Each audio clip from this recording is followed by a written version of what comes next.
Good morning, ladies and gentlemen. Are we all good? Good morning. Are we good today? Yeah, let's start our program.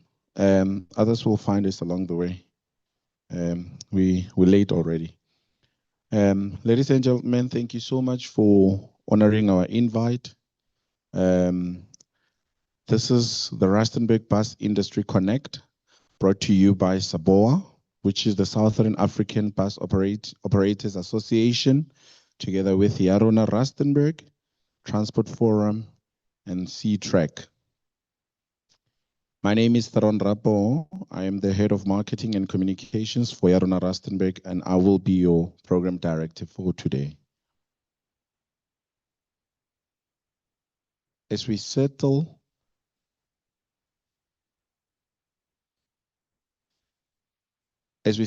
I would like to go on to the third item onto the program, which is the fourth, opening prayer. And I would like to call upon Tate Sebejo, who is the chairman of the Taxi Negotiating Forum, to open for us with a prayer. Tate Sebejo.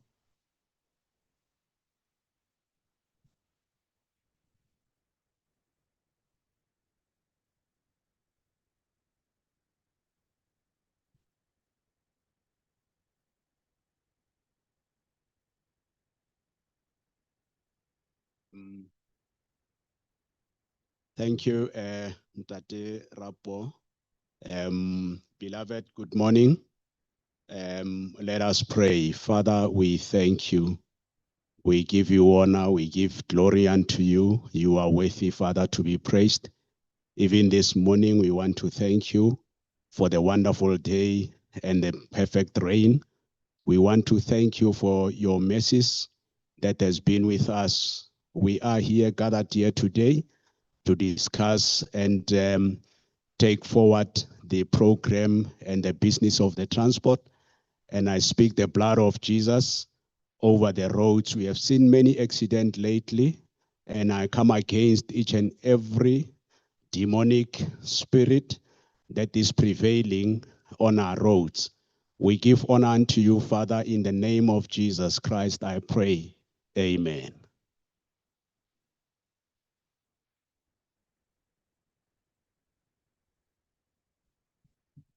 Thank you so much, Tate Sebejo.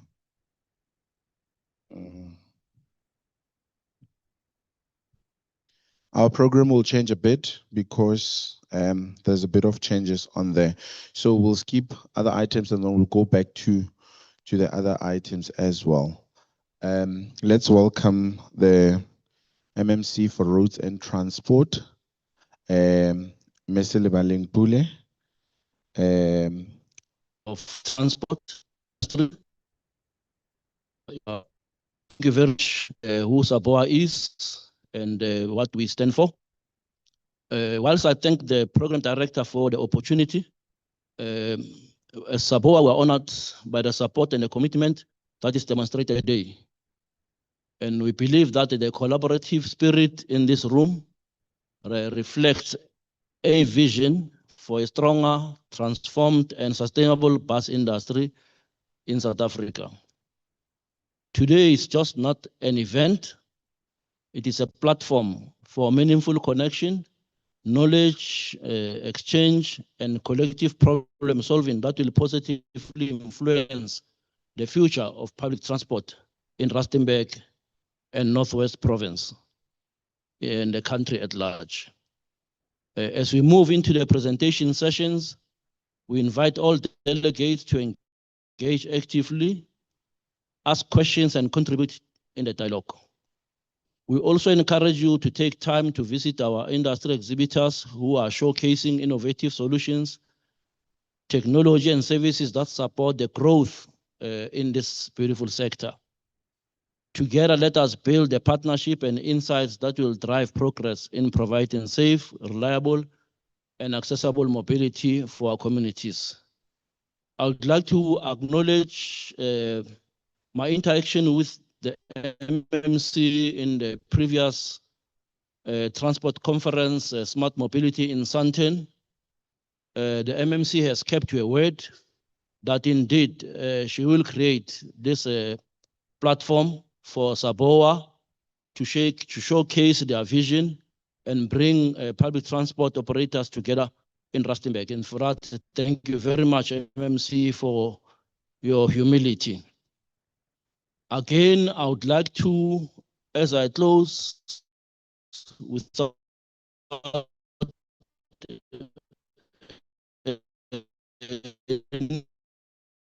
waste of time, acknowledge transition of public transport in Rustenburg. Paved the way to make Rustenburg an epitome of transformation and transition. I acknowledge you, and for that, I say thank you, Rustenburg. You may grow and grow and grow. Thank you very much.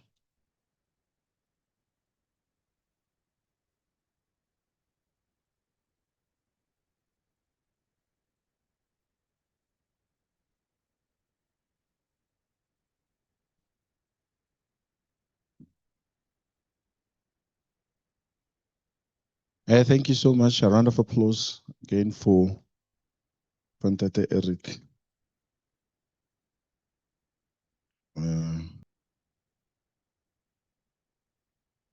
Ladies and gentlemen, let's welcome Anthony Stewart, who is the CEO of Wext Mobile, to come and do a presentation on mobility as a service. Thank you so much. Anthony, a round of applause for him. Thank you. Thank you very much, Taran. Thank you, everybody, and thank you for having me today. Today, I'd like to talk about mobility as a service.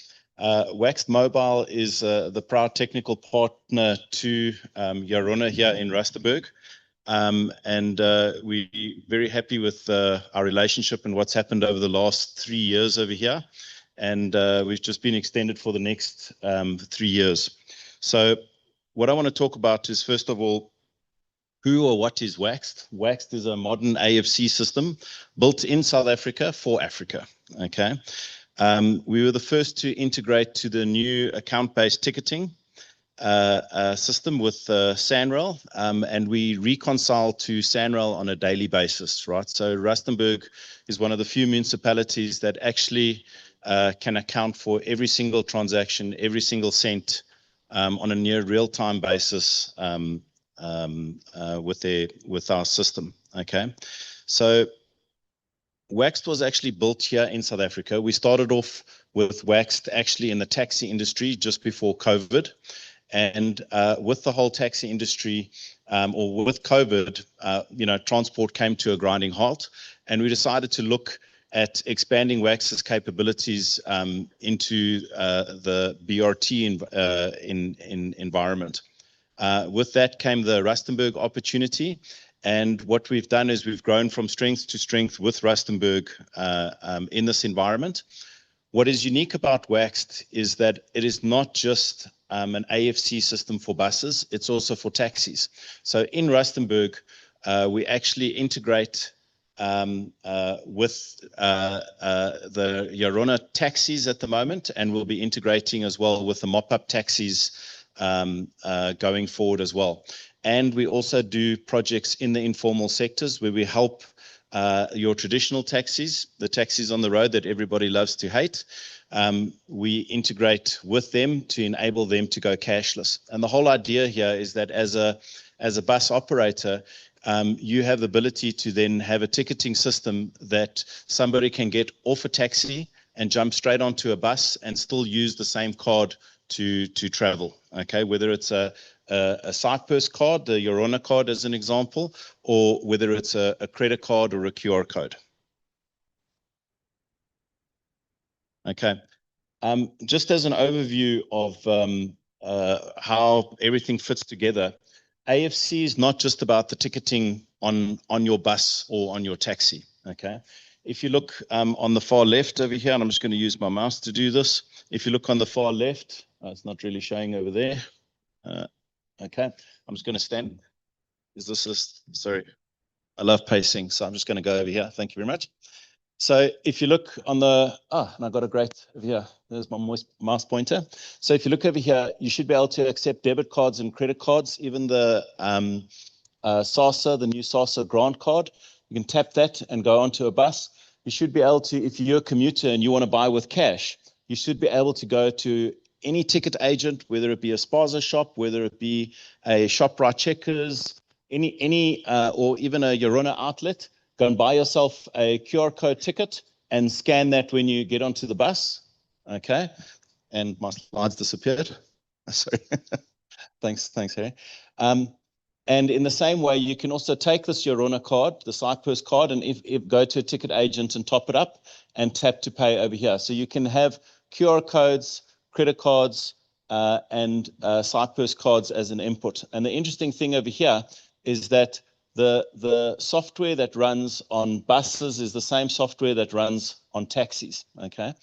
And we take all of this information that happens here and it goes into a cloud environment where it's phenomenally rich data. And I believe there is a discussion about the richness and the importance of data when it comes to ticketing and AFC systems. And then we have our daily reconciliations of the fare box, where if we're in control of the money, for instance, the credit card transactions, we then settle that and it's automatically reconciled on a day-to-day basis. Right. This is a slide with a lot of information on, and I'm just going to touch on this basically and just say is that as an AFC operator, what you want is to have your public transport operator management. So everything on this side, managing your buses, your fares, your fleet that's going on. But also what you need to have is understand the agent network and be able to manage that agent network so that your commuters can top up their cards or buy trans tickets. Now, what is really exciting about our architecture that we've done is he has a little thing over here that says hardware abstraction layer.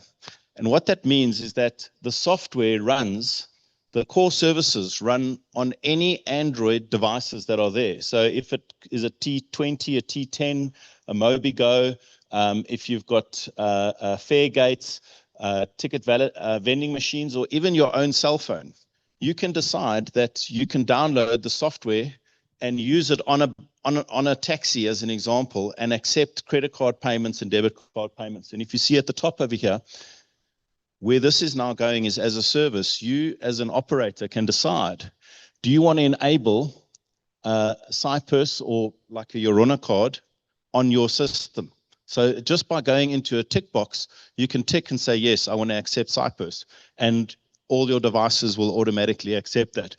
If you want, you can also then tick and say, enable credit card and debit card transactions. And you can see here, it then gets enabled on your device. So this functionality, you can decide when and if you actually want to use it. Okay. So yeah, okay, so let me just go to the next slide. So what is mobility as a service? Mobility as a service is a cloud-hosted fare collection solution that transforms your business into a future-ready digital operation, okay? It is the easiest way to adopt an AFC system, okay? What you want to have an AFC system for is reducing your revenue leakage, improve your commuter's experience, and all without being locked into a particular technology. Now, the beauty of what we've actually started doing is that we go through with the customers who want to do this, we go through like a wizard and we say to them, how many buses do you have? Give us the names of all your buses. Okay. How many, what are your routes? And we can upload the routes. What are your stops that you have? What are the GPS locations? Push a button and we push that all to your devices, and you have the option to go and take those devices, install them yourself, or have Waxed install them for you as well. And this just gets the AFC solution up and going in a very, very fast time. Okay, your AFC implementations start taking days, if not weeks, versus months and months of work.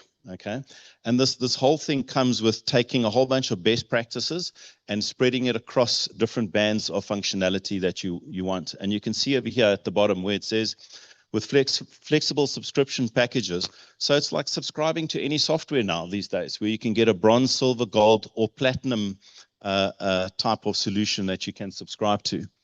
Now, the whole idea is that you get something that is affordable and scalable. Okay, it should not be costing you a fortune.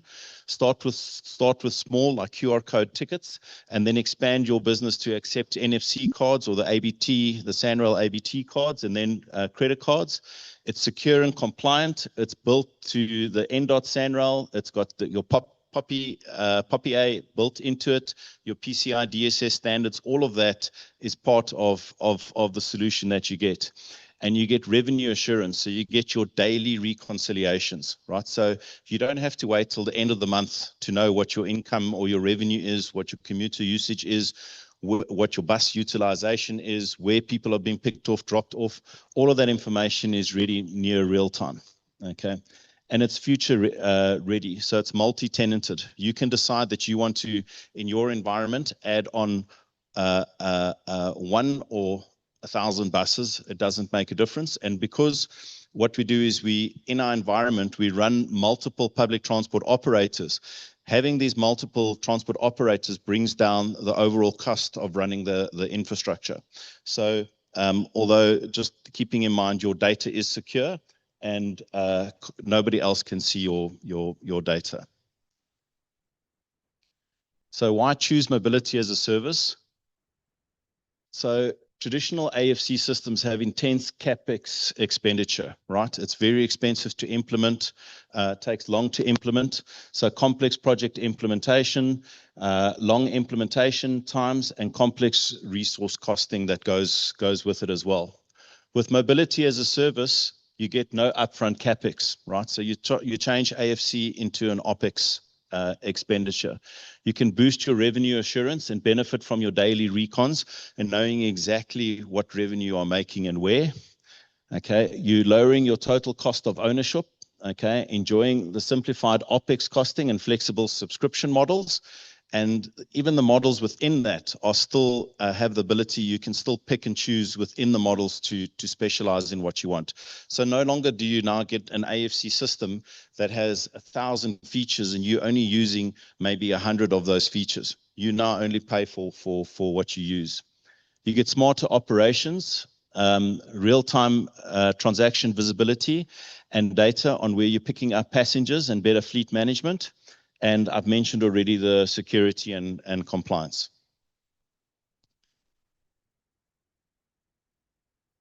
Okay, so I apologize for the size of this, but this is just the principle of what is there. It basically goes and says that you've got your bronze, silver, and gold subscriptions, and you can see all the different features that you have over here: QR code payments, EMV, smart cards, BI financial reporting, ABT integration, device management, route management, all different systems or elements over here that go down. And what you have the ability to do, if you want to go bronze, you can do a self-setup of route management. So it'll take you through a wizard to say, what are your major routes, and you give them your names. What are the stops? What are the GPS locations? And you set that up. It's like you can do it with us in a simple online workshop or even face to face. And as you go from bronze to silver to gold to platinum, okay, you go to more customized. Where at the end of the day, most of the AFC systems that are out there are these things that come in and need to be heavily customized to meet your requirements. Here, the idea is that you can follow all the best practice options that are there and just pick off a list of what are the important things you need. Okay, and I think that's it from me. Thank you very much for your time. And hopefully you focus on mobility as a service. Thank you very much.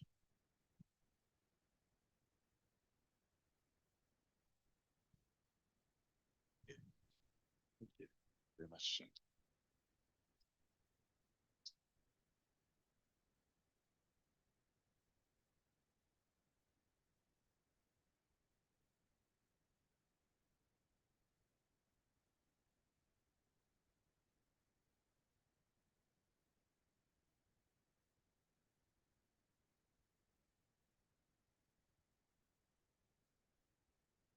Thank you so much. Another round of applause for Anthony. Yeah, just to break the ice and just to get everyone in the mood. I know it's raining outside, it's a bit cold. Or do you want me to turn the air cons onto a higher temperature? Okay, I'll call on Lesego Dibatana, who is a local artist. She is from Monakato, and she'll be rendering to us a poem just before I call on the MMC to give us words of welcome. Lesego, thank you. Arise and shine, the platinum province. Oh yes, arise and shine.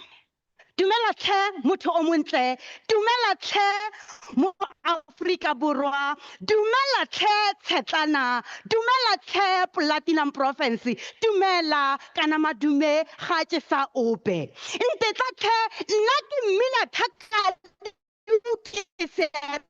se ikepela ke di batana ke tsamaya ke bataletse fela ke sa bitse ope. Gape kwa Britannia nageng ya batsho le basweu ke ra gona kwa bokone bophirima mme tshumela mo maparapata ra matlhakukunwa o yetse tshetlana kgarebe tshesane go ikgorosa lapeng la bokone bophirima mekgotsi ya thetsa tsa betsa tshekele dikgama kgato tsa ngwato tse nna kgotla makolwane tlanka makakala mane matsetsa tse kwa ntle ya ya fata ya kgarimetsa ya re a go rute ke ngwetsi a go ruta sengwetsi kana rona bodi batana ga nke re bua selo re sa sitse ebile re sa putli putsing.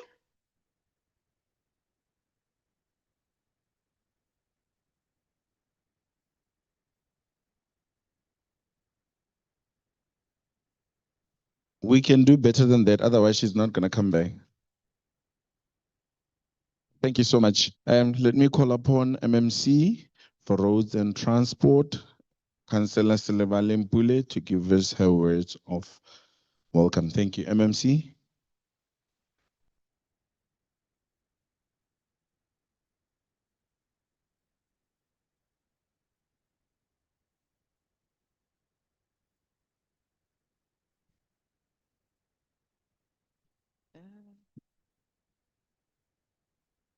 Dumelang bagaetsho. Good morning, everyone. Let me firstly acknowledge the Executive Mayor of Rustenburg. She is in the building and held up.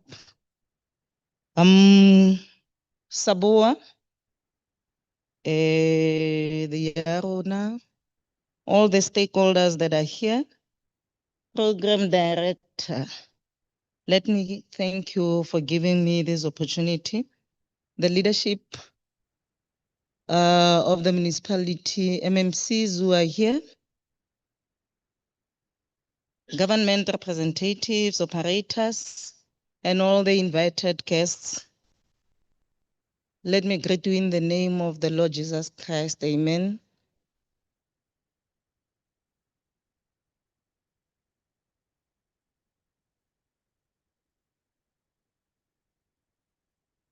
My purpose is to welcome you to the Rustenburg Local Municipality on behalf of the Executive Mayor of Rustenburg, Mayor Councillor Sheila Shelley Khomotso Mabale Huma, and to SABOA, let me firstly thank you that through our engagements, you really did bring the program to Rustenburg, which is the first to the Rustenburg Local Municipality and also to the Northwest Province.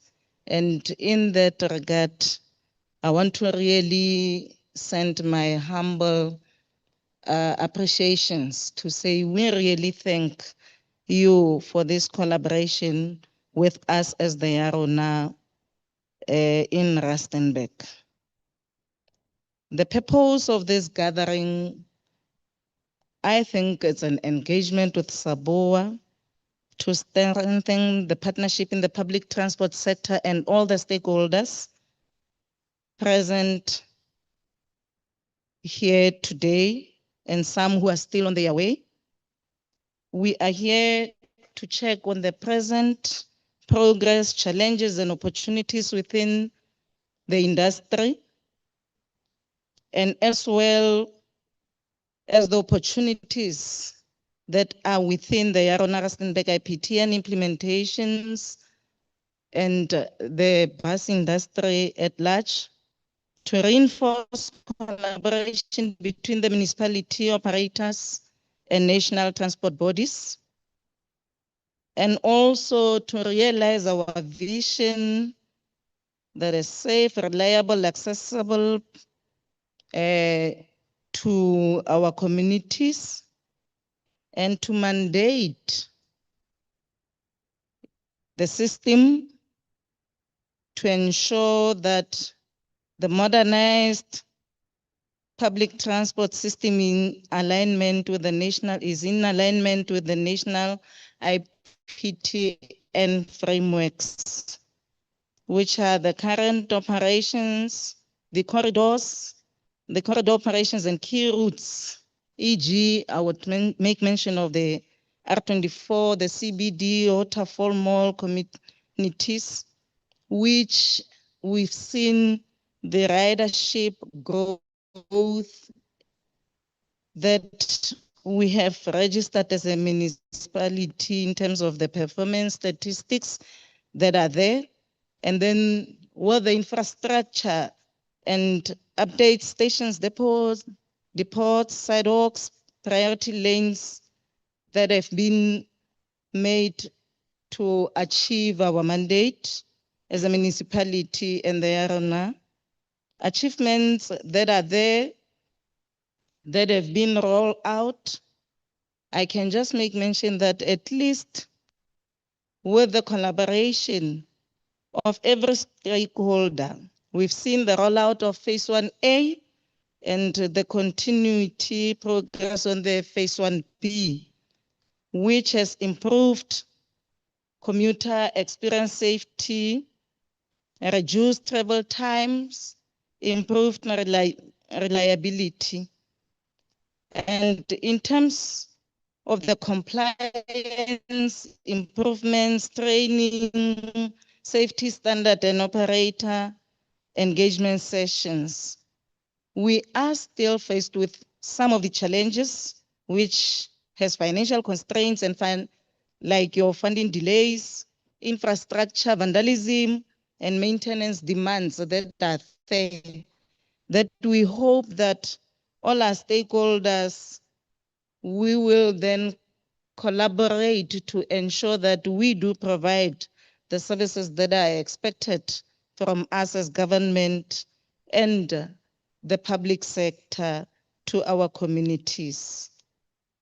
We need for a stronger integration also with the taxi industry and other models to ensure that we realize the Yarona mandate.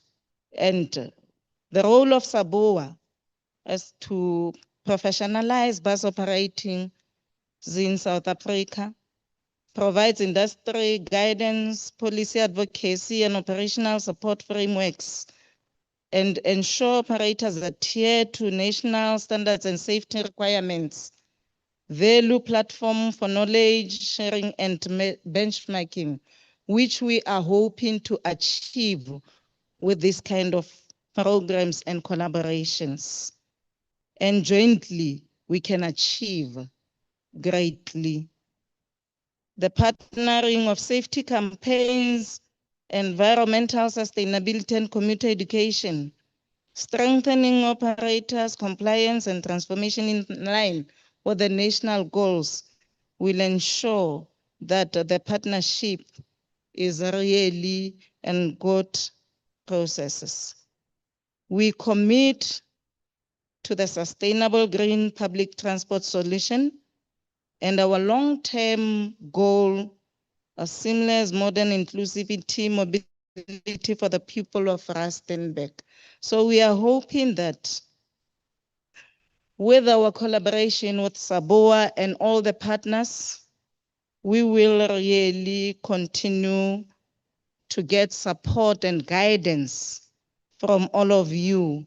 And I would also like to acknowledge the Yarona stakeholders, the drivers, operation teams and commuters reaffirm the commitment to service excellences and collaborative successes. We will encourage ongoing collaborations as we believe as the Rustenburg that together we can move Rustenburg forward in terms of the transport sector. And ladies and gentlemen, this was just me saying to you, you are all welcomed to Rustenburg, and thank you.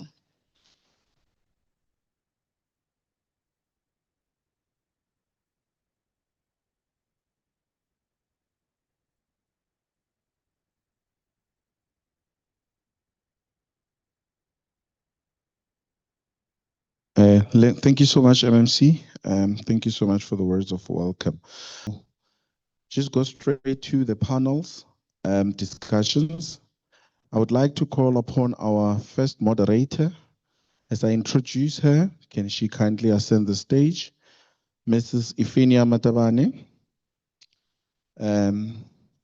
She will be doing a panel 1, transformation in the business industry, in the bus industry.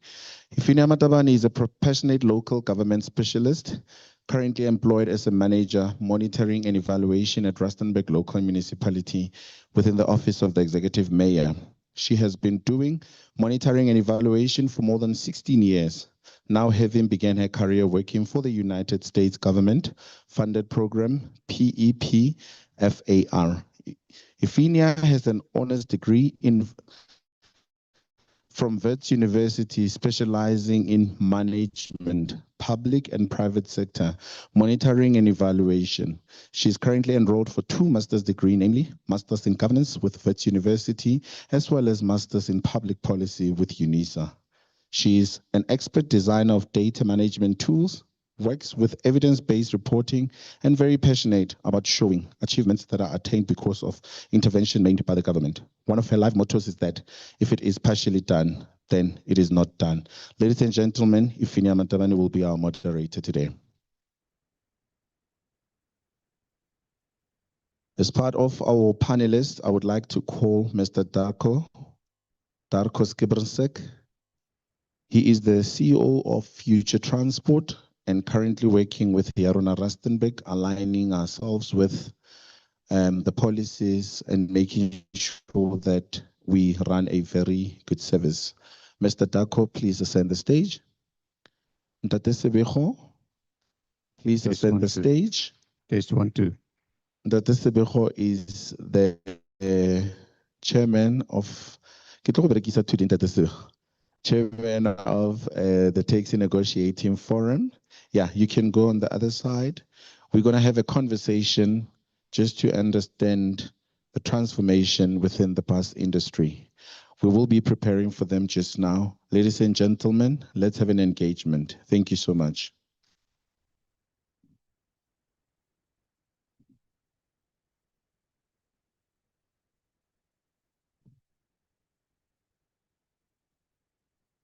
Good morning, everyone. Thank you very much for this opportunity. As the program director has already said, my name is Ifinia Matabane. I'm currently employed at Rustenburg Local Municipality as a manager responsible for monitoring and evaluation. I have the honor of moderating this first session, focusing on transformation in the bus industry. So I'm going to welcome to my panelists. I'm going to try and not be too hard on you so that everybody can have a good day today. So our main objective today is to have a forward-leading discussion and influence policy change in some levels so that our bus industry and to some extent our public, the entire public transport system to be as effective as the public transport system of other countries such as Europe, China, Japan, Brazil, and etc.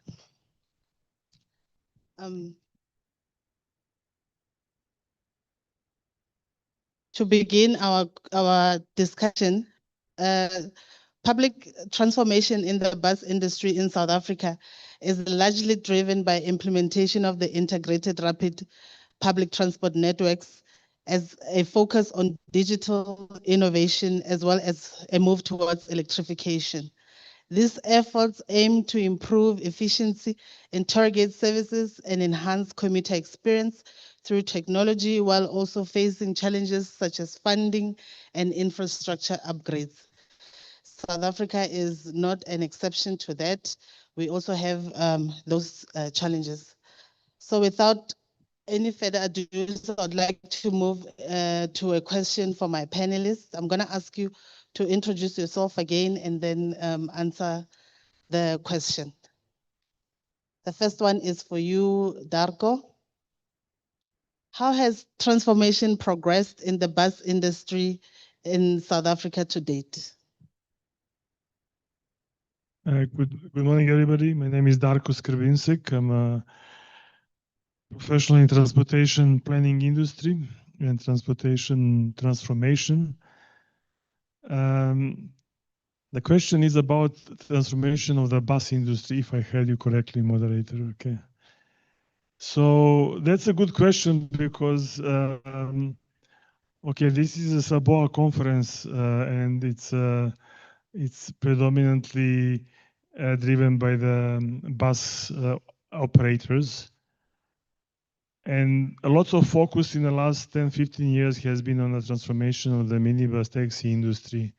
And we have seen in the country some of these projects similar to Yarona, where attempt is made to what we call transform the taxi industry, trying to form the company or companies, trying to corporatize the operators who are otherwise operating on pretty much on an individual basis, trying to put some formality to the operations of the public transport, trying to find a space and place for taxis to operate alongside the buses, but in a more controlled, in a more planned environment. So that is basically what has been on a table for last 15 years, since 2007. In most of the major cities in South Africa, and as we know, there are 13 cities declared in South Africa. So all cities attempted to do that transformation and implementation of what we call integrated public transport operations. So Yarona in Rustenburg is one of the examples of that, and definitely has shown some innovative approaches, and they are still to be evaluated and assessed if those innovations make sense, and how do they fit into that picture of integrated public transport operations in the country. However, the bus industry on its own, conventionally known bus industry, has not really moved forward in terms of their transformation so far. They are part of the discussions, they are part of the forums, debates, but that piece has not yet been attended to in details that we should. And that won't be easy as well. I think any industry that is established for a long time is not easy to transform. It's not easy to move. It requires lots of effort, lots of discussions, lots of understandings. And I think SABOA and the members of SABOA are part of that. And I think probably next 5 to 10 years, we should see fairly significant steps in terms of transforming the bus industry as well. Okay. Let me pause there for now. Thank you very much, Dr. Darko. And Dr. Sabero, I know that you've been part of the Rustenburg, the change in transport management, more Rustenburg, since the inception of the RRT project, or the Rustenburg Rapid Transport Project.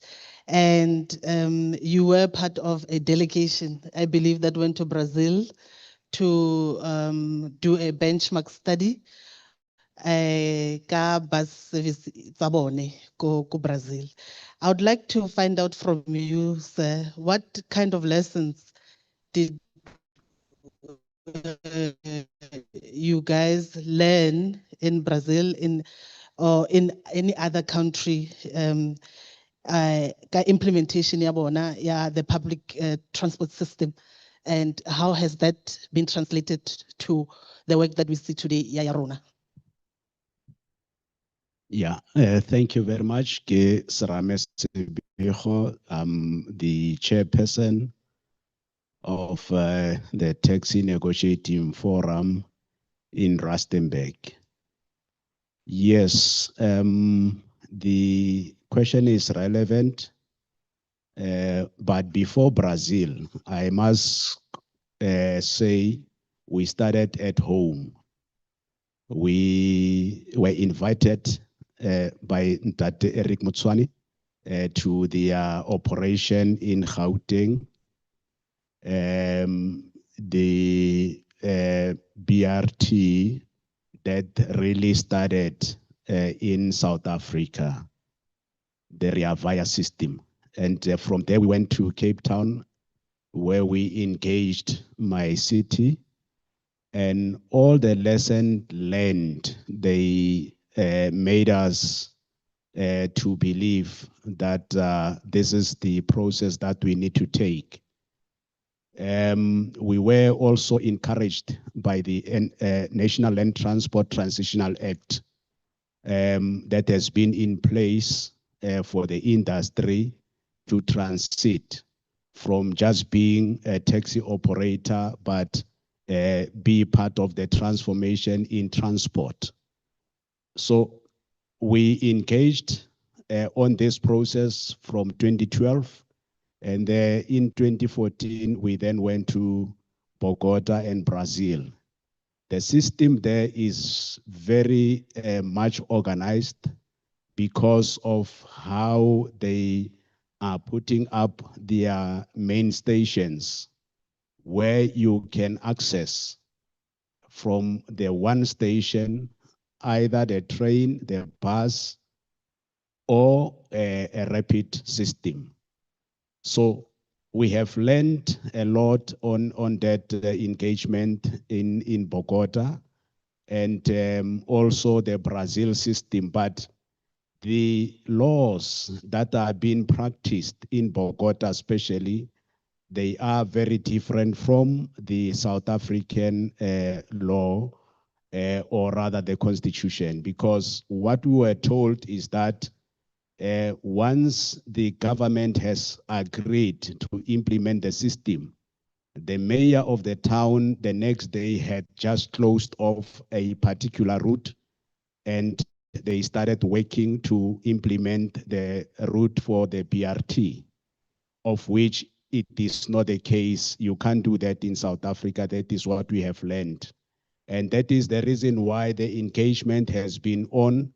And today I can confirm members that the process has made millions, or rather millionaires, that are coming from the taxi industry, that are today owning shares into the system, and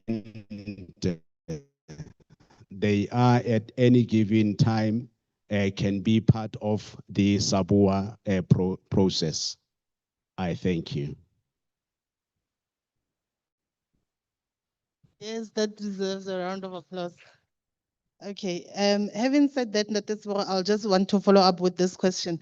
What is the role of women and youth in ownership, management, and operations in the bus industry, as in this case, in our Yarona program? The women are very much engaged. The first driver in the BRT in Rustenburg, the Yarona system, the first driver was a woman. And that is the woman that we have upgraded from having code 8 to code 14. And we do have the youth that are employed, but apart from that, we have assisted the particular family where the father has passed on. And at that time, it was in 2021, the youngest daughter was 21. And the industry, together with the technical team, we made sure that we engage with this particular family and assist them to invest. Today, I can confirm members to say we've got young millionaires in the system because of the wealth that the family has left. And we took up to us to say, these are young people, they need to be assisted. But apart from that, the employment considers young people.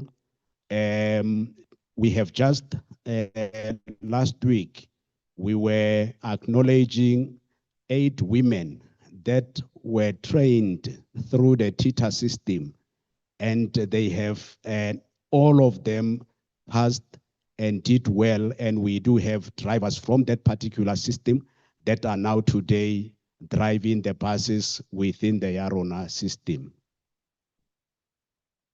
That's lovely. Thank you very much, Dr. Sabero.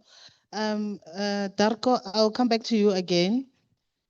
Having listened to what Dr. Sabero has reported, I'd like to find out what strategies can we employ to create equitable participation through the value chain, especially in this bus industry. So the question is what? What strategies can we employ to create equitable participation through the value chain? I understand that there is a participation of women and youth, but the bus industry or the taxi industry is mainly male dominated. So if we were to create an environment where an equal number of people, men and women, participate in the same industry, what kind of strategies would we have to employ? Okay, first of all, I think it's not an easy task. I think in many forums you always acknowledge that taxi industry on its own is predominantly male dominated. When we say male dominated, okay, majority of the members or operators are male. Female often comes as to inherit the business of husbands or partners due to the violence in the industry in many cases. But also all drivers are basically men in the taxi industry. So transforming the taxi industry and trying to bring them to some kind of a formal environment, one of the main objectives is to get the drivers from the taxi industry and to save their jobs. In other words, not to allow them to lose the jobs, which means that inherently we have to get predominantly male drivers and try to put them into the buses and into formal environment. Having said that, what Chairman also indicated, so in this particular case of Yarona, so far we have over 250 employees. Yes, bigger percentage is male because of the drivers predominantly. Out of 250, close to 200 are just drivers, okay, of the buses and taxis. However, all other positions and especially in the ticket sales, in the office, in administration, are predominantly women, and we have a good percentage of youth as well.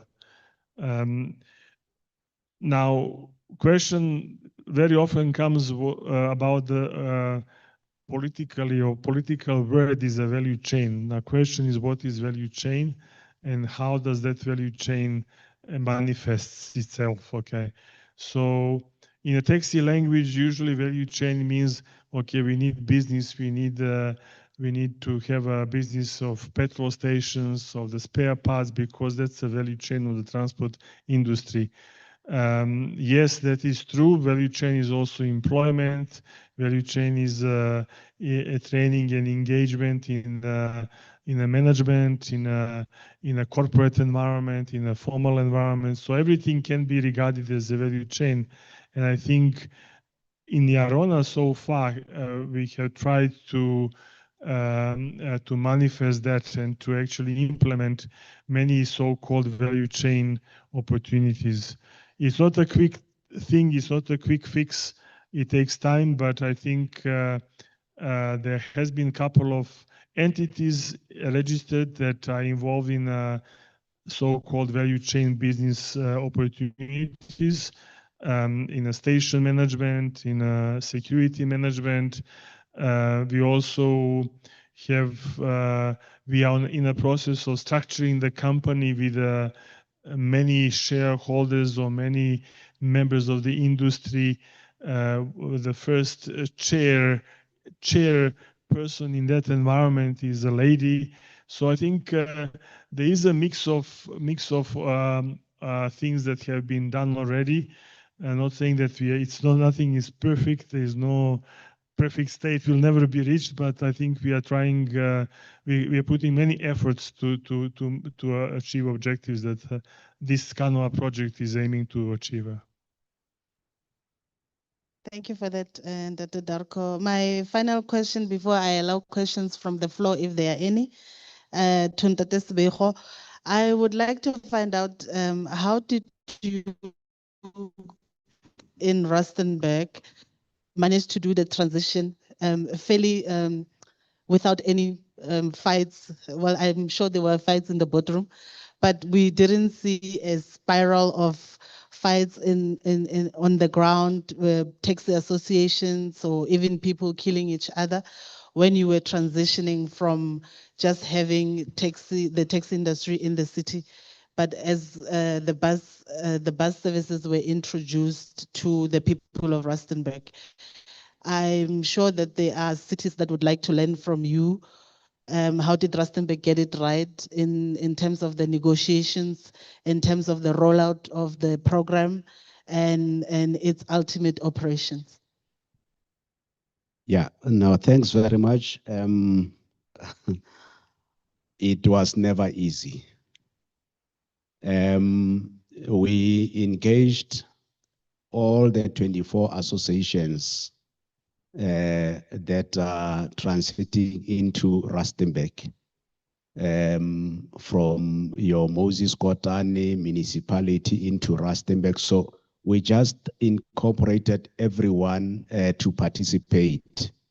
So we were then now able to get as to where the system is gonna start. What are the areas that are affected? And we realized that 8 associations are going to be affected within the Rustenburg Local Municipality. And also you've got your scholar transport that is arrangement with the families to transport kids. That is called the NOSTOA. So we then included NOSTOA to be the 9 association within the affected. Now, after that, everybody knew exactly what the system needed, who is expected to participate. And as I'm saying, it was not easy. The reason why it was not easy is that the municipality took long to work on the infrastructure. And when we were engaging, the question was always, why are you engaging us, yet the infrastructure is not ready? And the simple reason was that let us work in conjunction with the infrastructure, because we don't want to see the infrastructure being completed and we start negotiations. What if we don't agree? So it made sense to everyone. And your normal boardroom fights was there, but the bottom line is that each and every operator took upon their shoulders to say, let us make this thing work for Rustenburg. We have seen, because our engagement, our visit into Gauteng and Cape Town, we invited all the members, the chairpersons and secretaries of all the associations within the Rustenburg and Moses Kotane district. So everybody knew, and the commitment was then made to say, we will make this thing work. That is why we didn't have much of challenges on the street, but in the boardrooms, fights are there, and they are still there. Thanks. Thank you very much. We appreciate that you are able to fight in the boardroom and not on the streets. It keeps the order and the city in order. So ra leboga for that. Taking cue from what Natemotwane said in his speech, he's indicated that this is a platform for meaningful connection, as well as an opportunity for us to build partnerships that will see and move the industry forward while keeping our commuters safe. I would like to give the audience an opportunity to ask any questions if you have, or to give a comment if you don't have a question. If there are no comments or questions, it means we have done a great job. Thank you.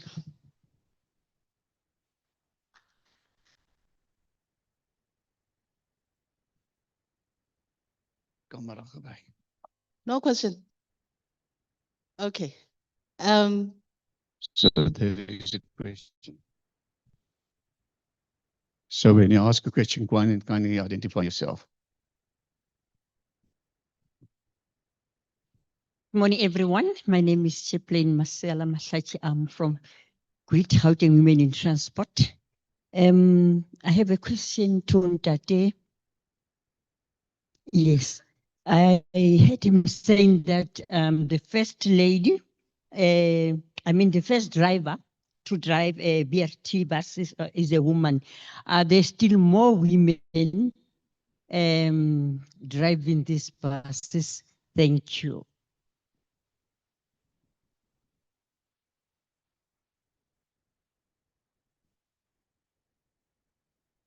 Another question? Yeah, thank you very much, Mama, for the question. Yes, there are more women. We do have so far 10 drivers of women within the system. And on the database, there are still women that are still driving on a taxis. And because we are still in progress of removing cars from other associations or routes, there will be more women coming into the space of driving. So yes, 10 drivers so far. Thanks. Okay, there's another question.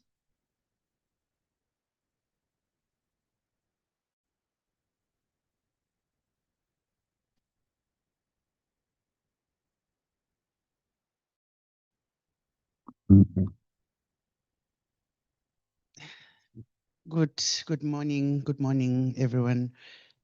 My question is along the value chain, participation on the value chain. I understand your response was that it may take some time to implement such, granted. But what is the plan?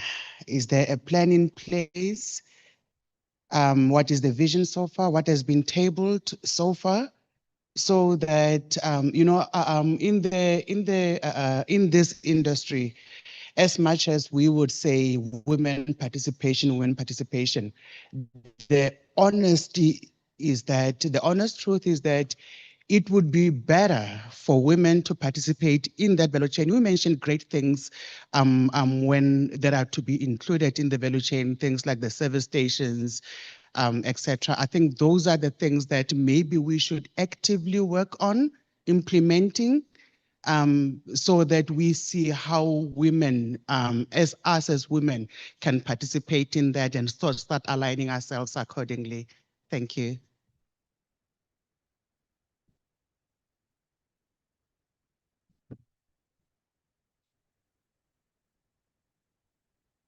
No, thanks. Yes, you confirmed it's not an easy one. Okay. Again, I think very often when we talk, when we speak in these kind of platforms, we talk value chain, but not often we understand what it means and concretely on the ground. Okay, and how it can be achieved. For example, Yarona as a service and operating company have many service providers. For example, in the last couple of months, we have procured uniforms for the staff of the company, staff of Yarona. So maybe I can share with you an example on uniforms. So anybody can maybe think, uniform, it's a woman thing, okay? But they can prepare the shirts and dresses. And a few years ago, when we tried first time to get uniforms in Rustenburg, we couldn't find a company that is relatively established. We could find few ladies, but on a very small scale, okay? So Rustenburg on its own could not find a company, local company to manufacture uniforms. We found eventually one, which, by the way, it was run by a woman, okay, in Rustenburg, and that company has been deployed, okay. So what I'm trying to say, it's not an easy task, okay? It's not an easy task. It doesn't mean that we must not try to assist and establish such opportunities for the members of the community. But it's not necessarily a straightforward task. No, we can just go and get someone who is doing relatively small scale business and following still all the supply chain protocols and criteria that we have to follow. It's not necessarily easy task, okay? There's a follow-up, I think. Chair, there's another question. You want to entertain that one?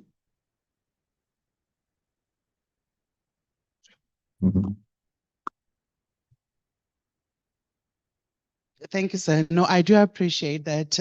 Just to add to that, that's why the question was rather to say, is there a vision or a plan that is tabled? And then it goes back to transparency. Because when it is a fact that there are not enough skills, you get those challenges in every area in South Africa, not only in Rustenburg. But when we are to talk economic participation, we are to talk the readiness, enterprise development for women. When the plan is outlined, when I know what is coming, I know what to do to ready myself for such, so that when that opportunity comes, I am ready for it. Instead of then, because at the end of the day, you as a business must function as a business. It is granted, because then you have to grow and you have to service the community. But we are to bring women along, but those women must be prepared. They must be prepared. If we know what's coming, we're able to align ourselves accordingly. Thank you. Oh, my name is Dineo Pilane from Ward 8, Rustenburg, Tlhabane West. Thank you, Dineo.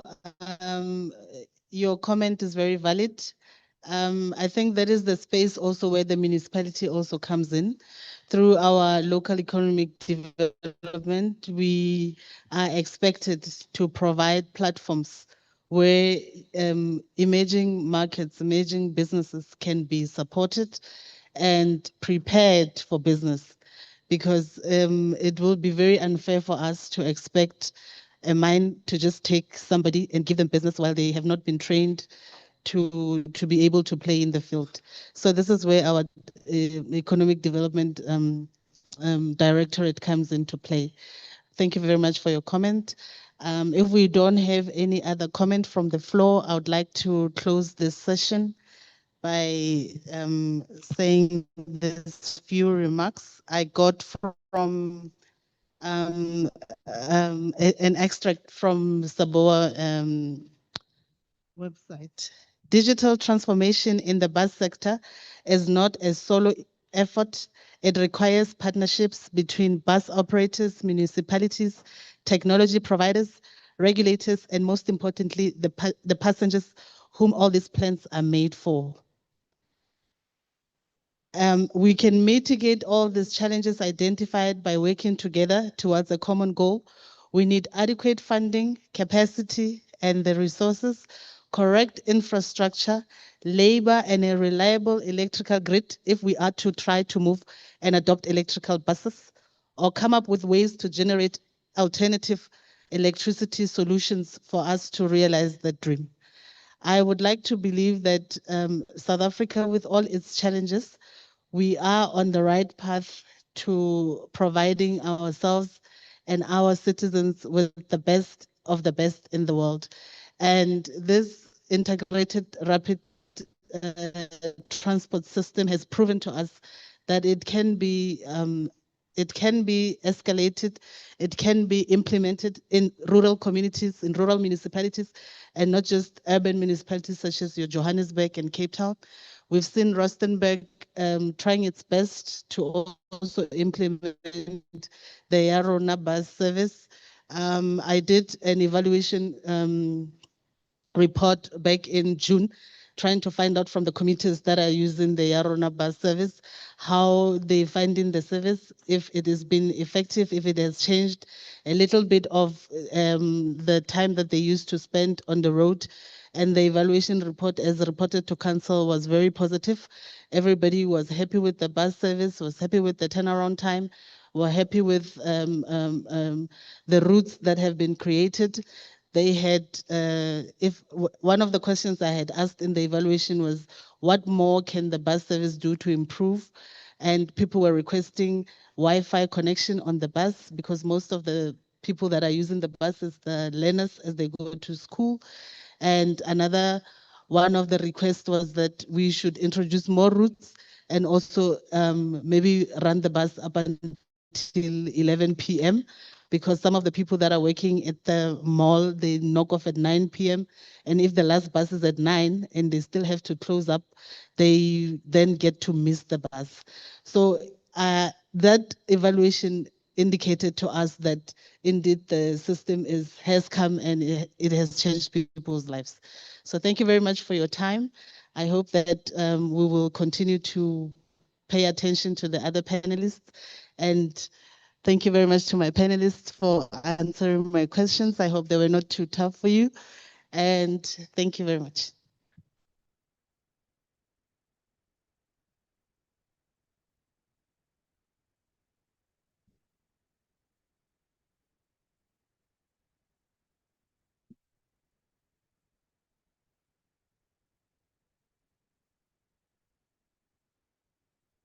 There's one too. Let's give them a round of applause once again as they descend the stage. Thank you so much. That was very informative. I would like to call upon now Trevor Abrahams from TITA, who will be giving us some words of knowledge when it comes to skills development. I think I must also reiterate the fact that last week, as SABOA had said, we had a very interesting celebration at the Yarona depot, where 8 of our female drivers were graduating and are currently employed by Yarna Rustenburg. So these are the stakeholder relations that we go through, or that we look forward to as part of our integration of the system. Mr. Abrahams, the stage is yours. Thank you so much.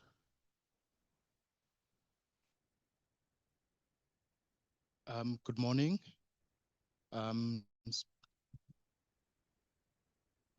Closer to the mic. Okay, like that. Perfect. All right. Maybe I should have started with testing 1, 2. Good morning.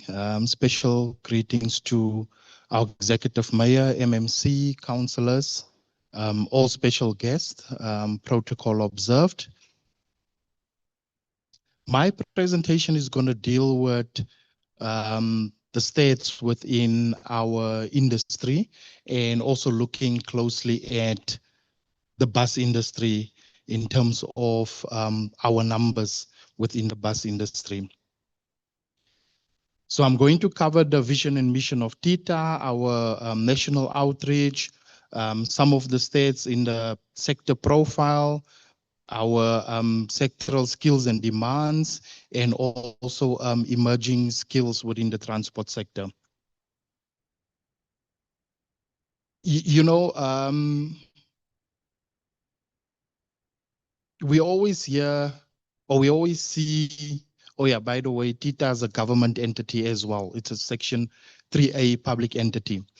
But we always see some of our government institutions in the news for the wrong reasons. And I always love to talk about the TITA values, where we're saying we trust, we respect, we act responsibly, we also accountable, we have positive attitudes, but more importantly, we are committed, and myself and the team are committed to the bus industry. In terms of our national outreach, we don't have an office within Northwest. The taxi industry or the taxi chamber basically takes care of Northwest. They are situated in Randburg. For those that know our taxi EO, Ramodisa Tsolo, he is very active within the Northwest province, but you can also reach out to road passenger if it's a bus related, or if you're a bus company and you need support, we will also come and support you.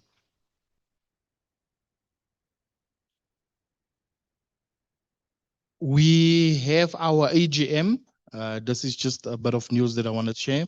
Our annual general meeting will take place on the 21st of November, which is about 2 weeks, or I think it's this week. Yeah, it's this week, Friday. Please go and RSVP if you have not RSVP'd. It will be a hybrid event.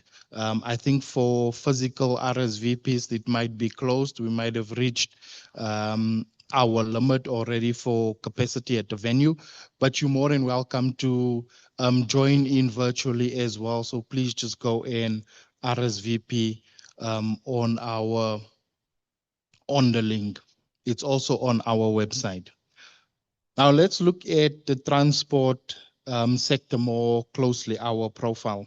And I think the stats that I'm going to show fit in nicely with what the panel have just discussed as well.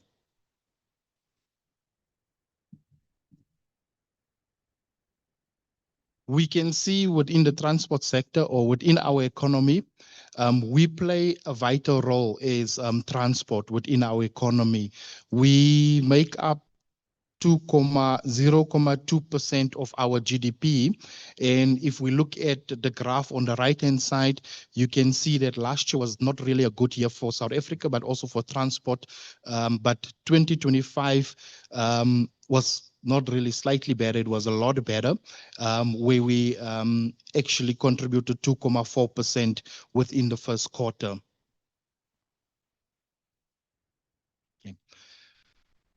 We've seen within the country, we have about 22,000 registered companies, registered transport companies. This is the data that we get from SARS, and also the data that we analyze when you submit a WSP, which is a work skills plan, to us as well.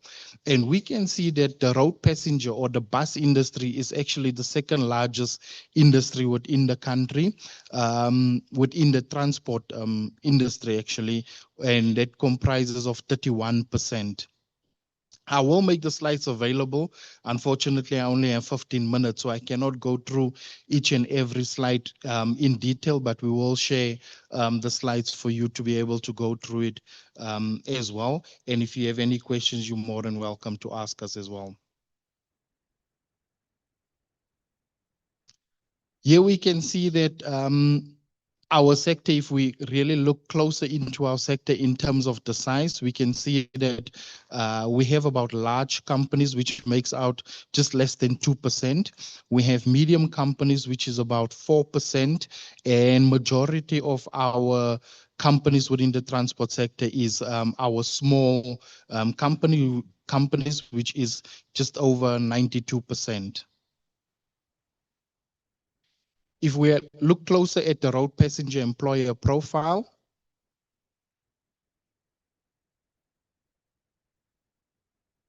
sorry, I'm not sure what's happening. Maybe my eyes, sometimes we get to that age where, yeah.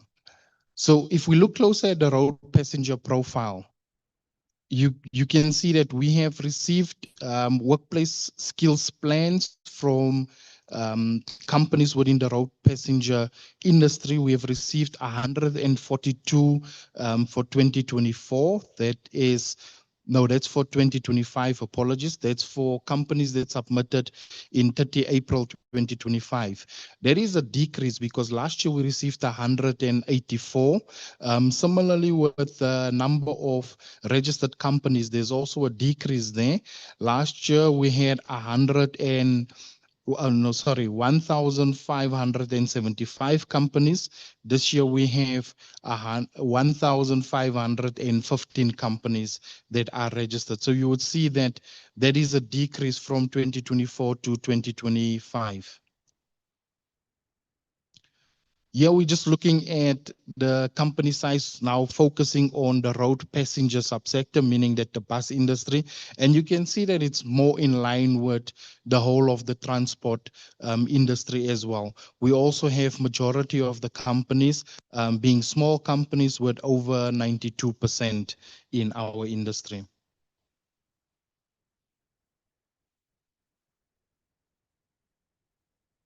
Bus companies operating in Northwest, or actually transport companies operating in Northwest, we can see that there is about 5% of companies actually operating within the Northwest or are registered within the Northwest province.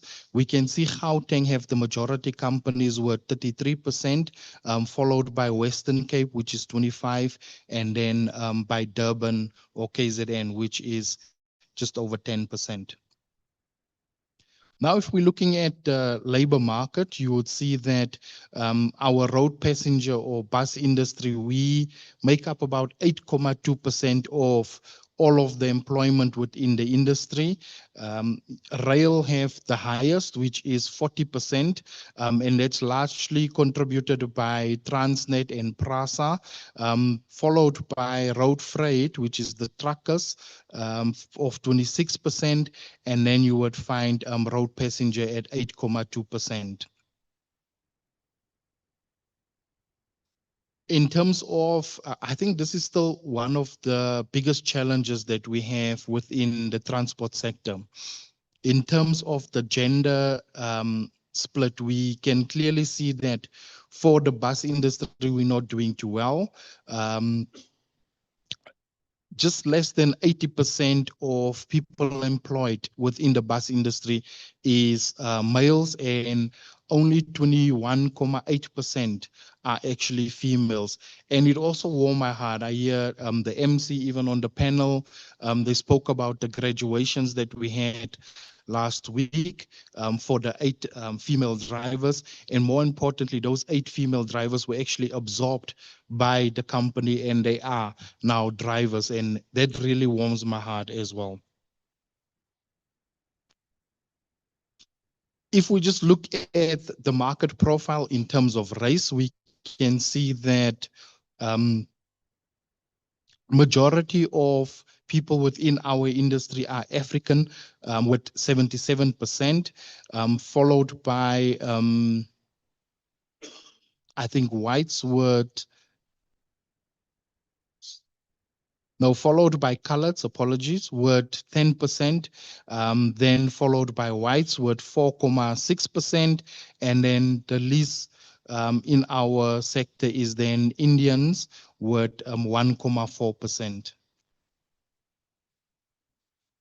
In terms of age, we can see that the majority group within the transport sector and also within the road passenger or the bus industry is between 35 to 54 years of age. This is actually very important stats for us because we as TITA also look at this when we go out and we start promoting transport careers to our matriculants and to our learners, because we want our learners to come through the system and really start increasing on the age group below 34 so that we can have an even balance and that we know that skills will be transferred to the young people as they come into the sector. Disability is still a big challenge for the transport sector, and it's no different for road passenger as well, or the bus industry. We can see that the data have actually shown us that within the taxi and the bus industry, we actually have the lowest portion of people living with disability that are employed, with only about 0.3% of employees within the bus industry have disabilities.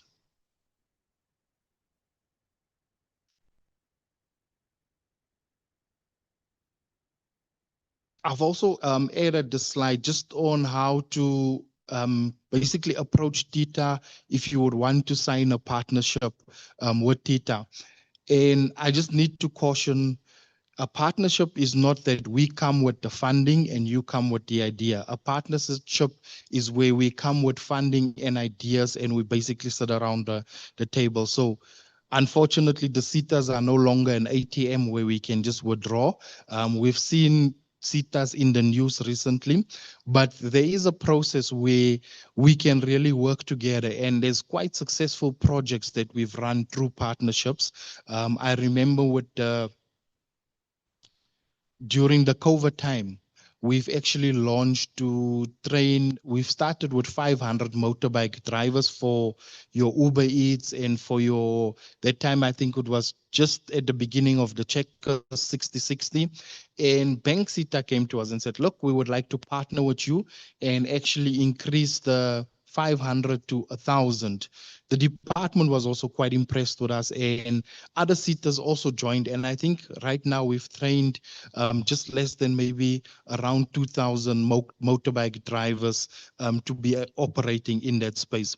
But the process, how you'll do it, you'll send them a formal email or formal request to our IMC, which is our Independent Management Committee at tita.org.za, basically requesting that your organization would like to sign a partnership or an MOU, a Memorandum of Understanding with TITA. We will then respond and provide you with the template. In that template, please make sure that you list all of the objectives. We've seen that companies will draft the initial MOU and they'll leave out some of the objective things to look about or consider is your road safety campaigns, any conferences or sponsorships that you might have. And that MOU, once it's signed, it's valid for 5 years. So you can basically include as much as you can, and also any training interventions. Once we've received the draft MOU from your side, we will then give it to our IMC committee, our independent management committee. They will evaluate, and if approved, our CEO will sign, and we will then provide you with a copy to sign. And from there, we can then roll out the initiatives or the objectives that we have agreed on within the MOU. The next part we're going to look at is the hard to fill vacancies. We've seen with the hard to fill vacancies is where the industry have actually informed us, look, we have the following positions that we're struggling to fill. We're struggling to recruit people, and you would find these vacancies being vacant for a period of more than 6 months. Others would even be vacant for a period more than 12 months. We've seen bus driver, with the new data that have come through, we've seen a clear distinction between heavy and large bus drivers and also small bus drivers. If you look at bottom of the table, we've also seen auto vehicle electricians increasing from the bottom of the table in previous years. Diesel mechanic also are still high on the list of hard to fill vacancies. We've also seen ICT security coming in quite a lot within the transport sector. Health and safety environment officers, we've seen that is also a demand, and where our industry is basically struggling to get the correct skill set or the correct people. Some of the emerging occupations that we've seen within the transport sector, we've seen IT, which is ICT security, robotics, artificial intelligence. We've seen across all industries that has become really some of the emerging occupations, and the transport sector is no different from that as well.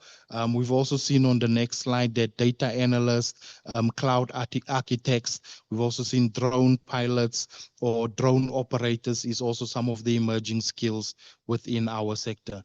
Thank you very much. Thank you, Mr. MC.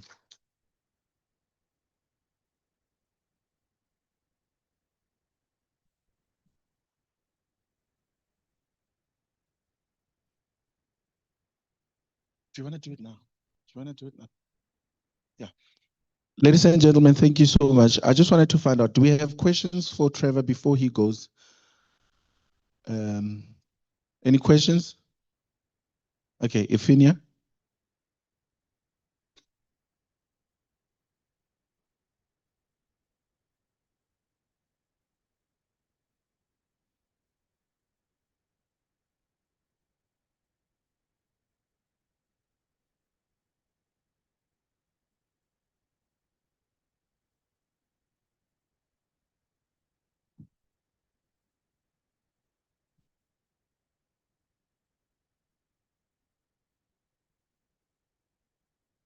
There's one, sorry, basic question.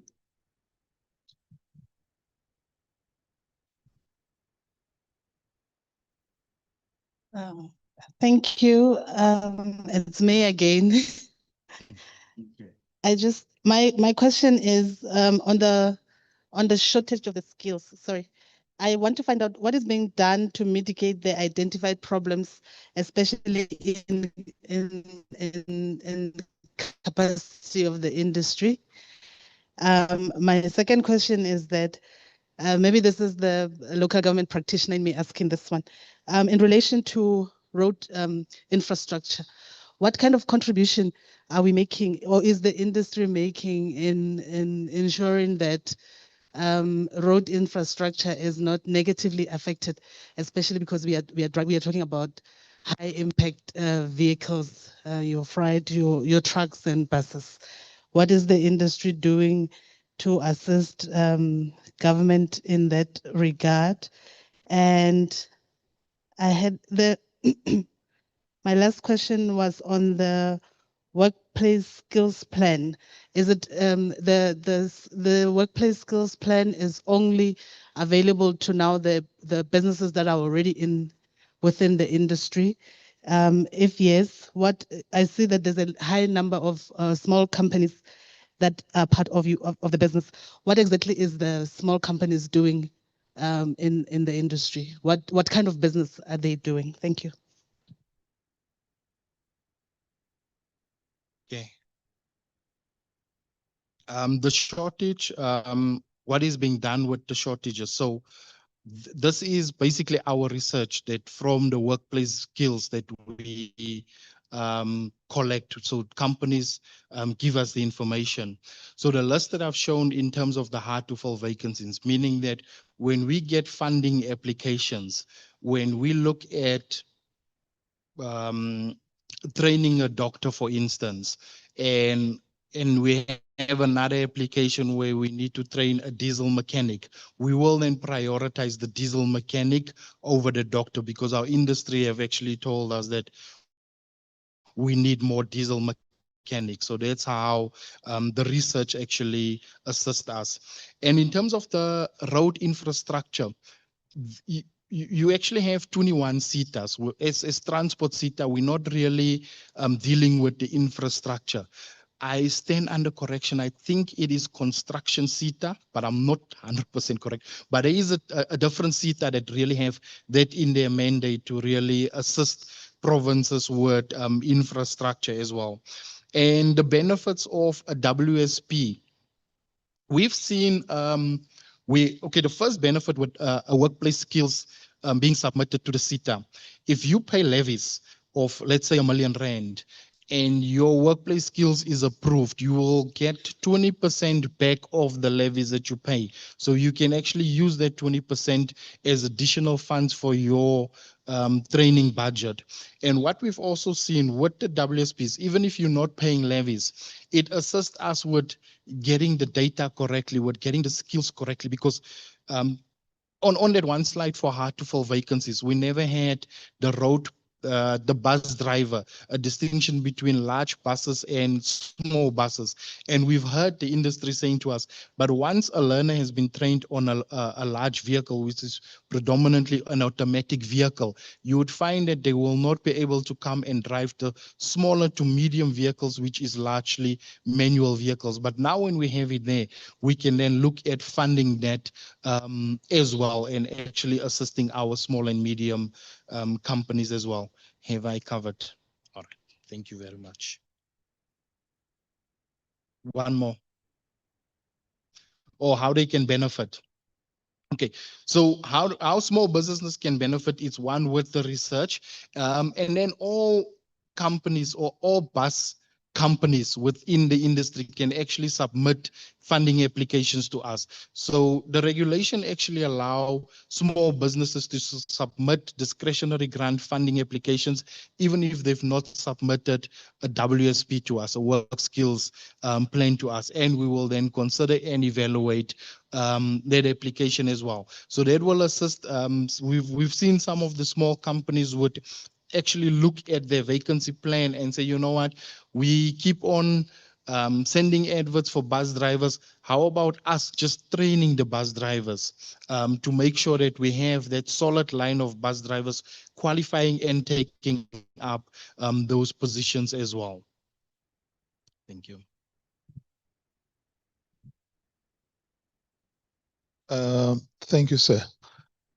Mine is just a simple question. I understand that you spoke of drones, and then that is a need within our communities.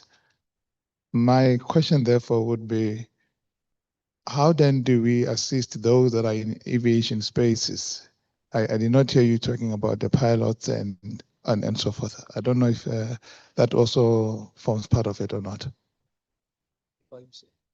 Identify yourself.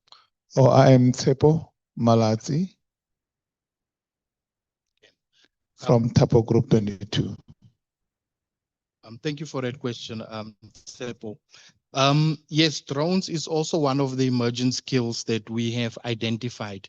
It's just that my presentation was largely for the bus industry. That's why I did not dwell too much within the aerospace dynamics or aerospace. But we take applications when we have a funding window. We will then publish the funding window and we take applications. Then if you have an application for drone pilots, you're more than welcome to submit your applications. We've also included, I think 2 years ago, on our funding framework, the drone licensing in our funding framework.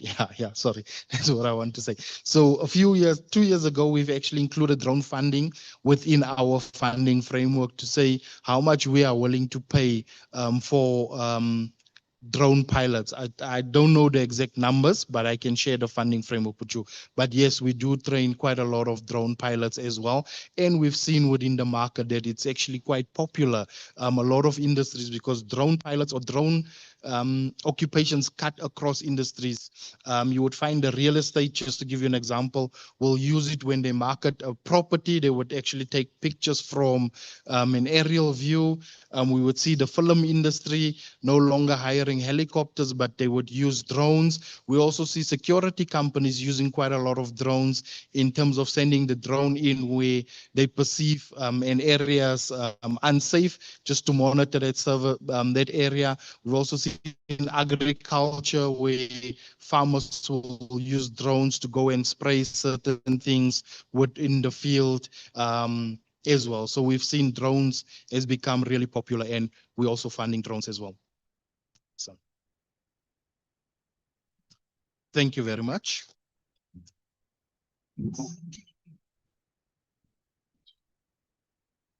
Thank you so much, Mr. Abrahams. Ladies and gentlemen, as per our program, we will be taking a 30 minutes tea break and a walkabout at the exhibitions. There's exhibitions at the back here. We'll be back here at, let me see here, exactly 20 to 12. Thank you so much. And some we are still experiencing, but we are still soldiering on. And we are hoping that one day the project will be concluded. So we appreciate the support that you are receiving from SABOA.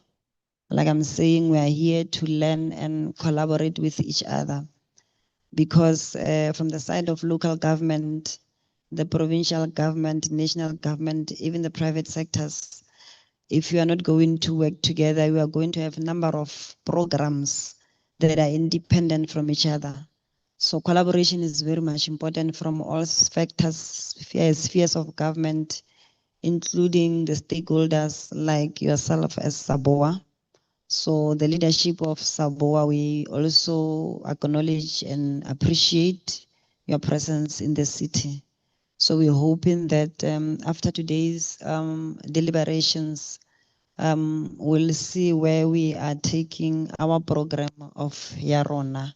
So on that note, Baholo, you are welcome to the Platinum City. The platinum that we don't have, unfortunately. Yeah, so I wish you well during the deliberations and all the best. Thank you very much, Program Director.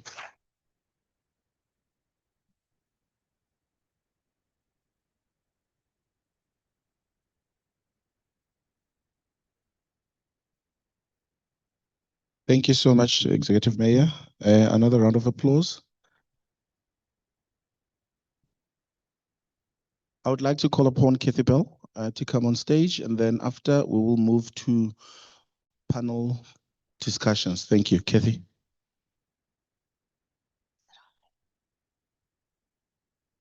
Good morning, everyone, ladies and gentlemen, and all protocols observed for the MMC and the Executive Mayor, and also SABOA, thanks so much for the invitation. So essentially what I'm going to cover today is about a best practice standard called RTMS, the Road Transport Management System. And it's obviously a system and a standard that has been developed in South Africa for South Africans. And in fact, we've exported it to some of our neighboring countries as well, to Namibia, Botswana. They're also using the RTMS standard, as well as Zimbabwe. But essentially, it's a standard that was originated as a recommended practice to allow for safer vehicles, safer roads, safer drivers, and safer combinations. So let me take you to what Artemis is. I'm presenting, obviously I'm Kathy Bell. Dr. Paul Nordengen is from the Artemis Tierco, and we use a standard presentation so that we're consistent in our application. So this is what Artemis is. So it is a standard that is business and government and the industry work in collaboration to make sure we can have safer roads, safer drivers, safer loads. So you can see the aspect of self-regulation and voluntary. There are many mining companies that insist that Artemis is part of your contract. The reasons for that is to ensure that the drivers are healthy, the drivers have no issues around diabetes or hypertension, which could cause crashes on the mines, and that would have an impact with the mine closure. So essentially the standard is developed to make sure that all the parties to the particular application, that the vehicles are roadworthy, whether it's buses or trucks or trailers, as well as the drivers. It's a very big focus. The standard has a big focus on the drivers. The drivers are the pivot, about happy, healthy drivers, and the focus to make sure they can manage the medical conditions. This is what the standard looks like. I'll just go through it quite briefly. So you can see the big focus is on the fleet and the vehicles, big focus on safety and compliance. Driver wellness is very important, and then also around providing the skills development. Many of the industry also transports dangerous goods, which requires drivers that can actually comply with hazardous goods requirements. So from a skills perspective, the standard is promoting drivers with great skills. We're also promoting that vehicles are roadworthy at all times. They do not overload, so it also protects our road infrastructure, and then also these documents to support it. As you can see, the standard, it's an SABA standard, South African National Standard 1395 of 2019. It's the only self-regulation standard that deals with every aspect of a transport operation.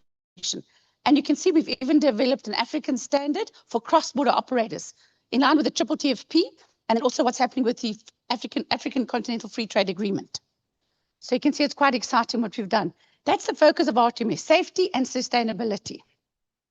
Some of the issues around safety and sustainability, I'm not going to go into every slide, but essentially we are trying to decongest. We're trying to manage the road infrastructure. We're trying to reduce crashes. We're trying to improve safety. There's a big focus on safety. Every operator that is Artemis certified complies with the requirements. We also focus on trying to reduce overloading. And you can see ultimately it's about trying to reduce the negative impact that transport risks and crashes have on our economy. When you've got trucks that are queuing, or trucks, there's been a crash on the N3 or the N1, or even on this particular road, if you look at some of the queuing, that whole road stands. It means trucks stand, there's standing costs, goods can perish. So it's a very important focus on Artemis for driver safety, vehicle roadworthiness, no overloading, and making sure there's an efficiency and an economic benefit to our economy. This particular slide can show you that this is driven by the overload control strategy from National Department of Transport. And the part that's important is the one self-regulation, the middle block, where it is about Artemis and PBS. As you know, there's only one PBS bus operating company in South Africa. That's Buscor. They're running bar-articulated buses. That is a performance-based standard, and you have to be Artemis certified, and you have to be Artemis compliant to be able to operate higher capacity vehicles. I won't go through all the particular items, but you can see that is a strategy developed by the National Department of Transport for all the provinces and also the municipalities. Just to give you a bit of an idea around the key issues, road infrastructure, we're aware of the challenges. If you look at the N14 at the moment, there's huge roadworks taking place at the moment. All of the upgrades is taking place. That also makes sure the roads are safer. Roadworthiness of vehicles, there's various programs to improve that. But ultimately, it's incumbent on the operator. Before that truck, before that bus leaves the depot, that vehicle has been checked, that it is roadworthy, servicing up to date, not overloaded. Essentially, that's what we want. We don't want smooth tires. We want compliance to Regulation 212, minimum tire tread depths. There's a big focus from industry to support the enforcement agencies to make sure that industry steps up and industry does not overload. And you can see also there's a focus on speeding to prevent speeding, which is a big contributor to crashes. Particularly now with the roads that are wet, speeding plays a massive role when it comes to road wet conditions. Essentially, we're trying to inculcate a safety culture. It's the same as the decade of action. We're actually in the second decade of the UN decade of action. The first 10 years are done. We're now in the second 10 years. So essentially, we're trying to, from industry, step up to make sure we can support the enforcement and the culture of compliance. As you can see, some of the road infrastructure, if there's a road that is potholes and road that is damaged, it adds up to 2 rands per kilometer to the cost of an operator. So it's very important that infrastructure is preserved and that roads are also roadworthy. Roads must be roadworthy because you essentially want to avoid crashes, you want to avoid further damage, and you want to make sure our economy can thrive. And there's obviously a focus on driver skill and fatigue management. The standard manages that in terms of drivers must stop after every 2 hours. If they're long distance drivers, the standard focuses on every aspect of compliance. And you can see the initiative is also about managing risk. Every time that truck, every time that bus leaves, there's a potential that that moving vehicle could be involved with a crash or a third party. And it's about managing risk, identifying your routes, doing the route risk assessment and analysis to avoid issues around risks. I mean, I think at the moment there was a notice on the R24 over the weekend. There's a big sinkhole. That's part of risk management, that you don't go on that particular road because there's a risk on that road. That's part of what RTMS is about, promoting compliance and increasing productivity. That's the reality check of our roads. It's terrible, crashes like that. It contributes billions in terms of costs. We are trying to avoid that. We're trying to prevent that. We're trying to reduce fatalities and crashes on our roads. Just an initiative. This is an initiative from the Brake and Tire Watch with Patrick O'Leary in the Fleet Watch magazine. So essentially, we've done some also at the N14, at the Bapong test center. We've also provided skills training over 2 days to the traffic officials that are from the Northwest Province. So there's a big focus on inspection. Day 1, there's training that is given to support obviously what comes out of Buchanan's Kloof, but essentially this is very practical. So the traffic officials are taken in the pit. They showed what a load sensing valve looks like. They show how ABS works. They've shown what a brake booster should look like. Should it be aligned? You know, what are mechanical suspensions? So it's very practical to supplement the training they do get at Buchanan's Kloof. And the results are not that great. You can see this is some of the vehicles that have been pulled over that are unroadworthy. These are trucks, by the way, that are on our roads. On our roads, as we speak. This is what you see, right? Some of them had COFs. How does a truck that gets a COF have that?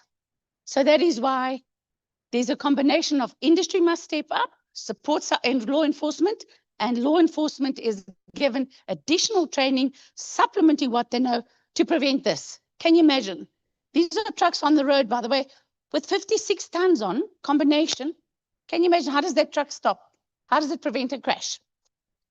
So essentially, you can see there's some examples of some of the buses that are part of RTMS. That is a PBS combination that's also be RTMS certified. At the moment, they're running a project between Durban and Joburg to run 2 containers, PBS. There's some 30-meter long trucks. There's even 90-ton combinations running on public roads. But they managed to do that because they are safe around the operations. Just a little bit of some of the other qualitative benefits. Essentially, we are trying to reduce the impact of crashes on our roads. We're also trying to make sure there's improved driver behavior. So there's a big focus on the company and the drivers. Drivers are the pivot in an organization. We're also trying to reduce the risks associated with the breakdown. Some of our roads are not terribly safe. And if you break down, the risk of the driver being harassed or hijacked or the product being stolen is that much greater. So short version is the RTMS standard and companies that have implemented it ensure that their business is more efficient. Just to give an example, so there's currently 1,592 buses that are part of the RTMS numbers, and you can see The number of companies are 396, and we've had quite a lot of smaller operators. The biggest number of certified companies are smaller businesses. In Northwest, there's a number of smaller operators. Mamoja is one of them that have adopted RTMS, and that RTMS standard helps them secure tenders from mining companies because they can demonstrate that they've got everything in their business that they require to be safer and for their drivers to be healthy, and that they do not overload and they preserve road infrastructure. So that's just a bit of a highlight around the industry. You can see some of them are also from, we separate obviously the trailers from the trucks, but essentially it's the trucks that form part of the system. So you can see that is the size of that. Relative to 400,000 trucks that are registered on our roads, you can see it's quite a small number, but they are in pockets of excellence. That is part of the standard. That is the link to the standard. So you can see it's to prevent overloading, to preserve our infrastructure. The focus is on vehicle maintenance, prevents breakdowns, more efficient. Driving for driver, lots of driver training, lots of focus on that. And reduction of crashes saves lives. So that's the essence of what I was presenting on. Thank you very much. I think I did that in 10 minutes, not 15. Nelly, I think you'll be very pleased. I did that very quickly. Yes.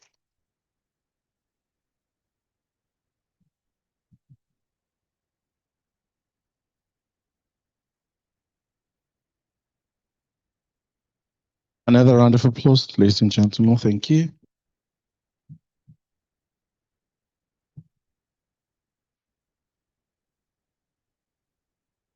Yeah, let's move on with our program. I would like to call upon the following people for panel 2 discussions. Let me introduce our moderator. Her name is Lebo Sekobwane. As she comes and ascends the stage, a round of applause for her. She looks beautiful.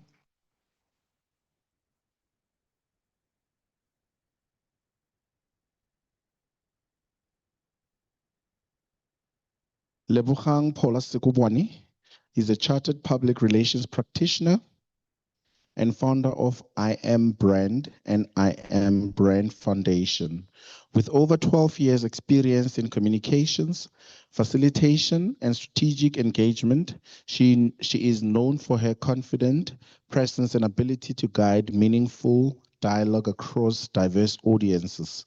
Paula has moderated several high-impact platforms, including the Northwest Business Summit, the PE-inspired Mental Wellness Summit, the inaugural Memorial Lecture of Kgosi Motshile III, and the PRISM Awards for PRISA.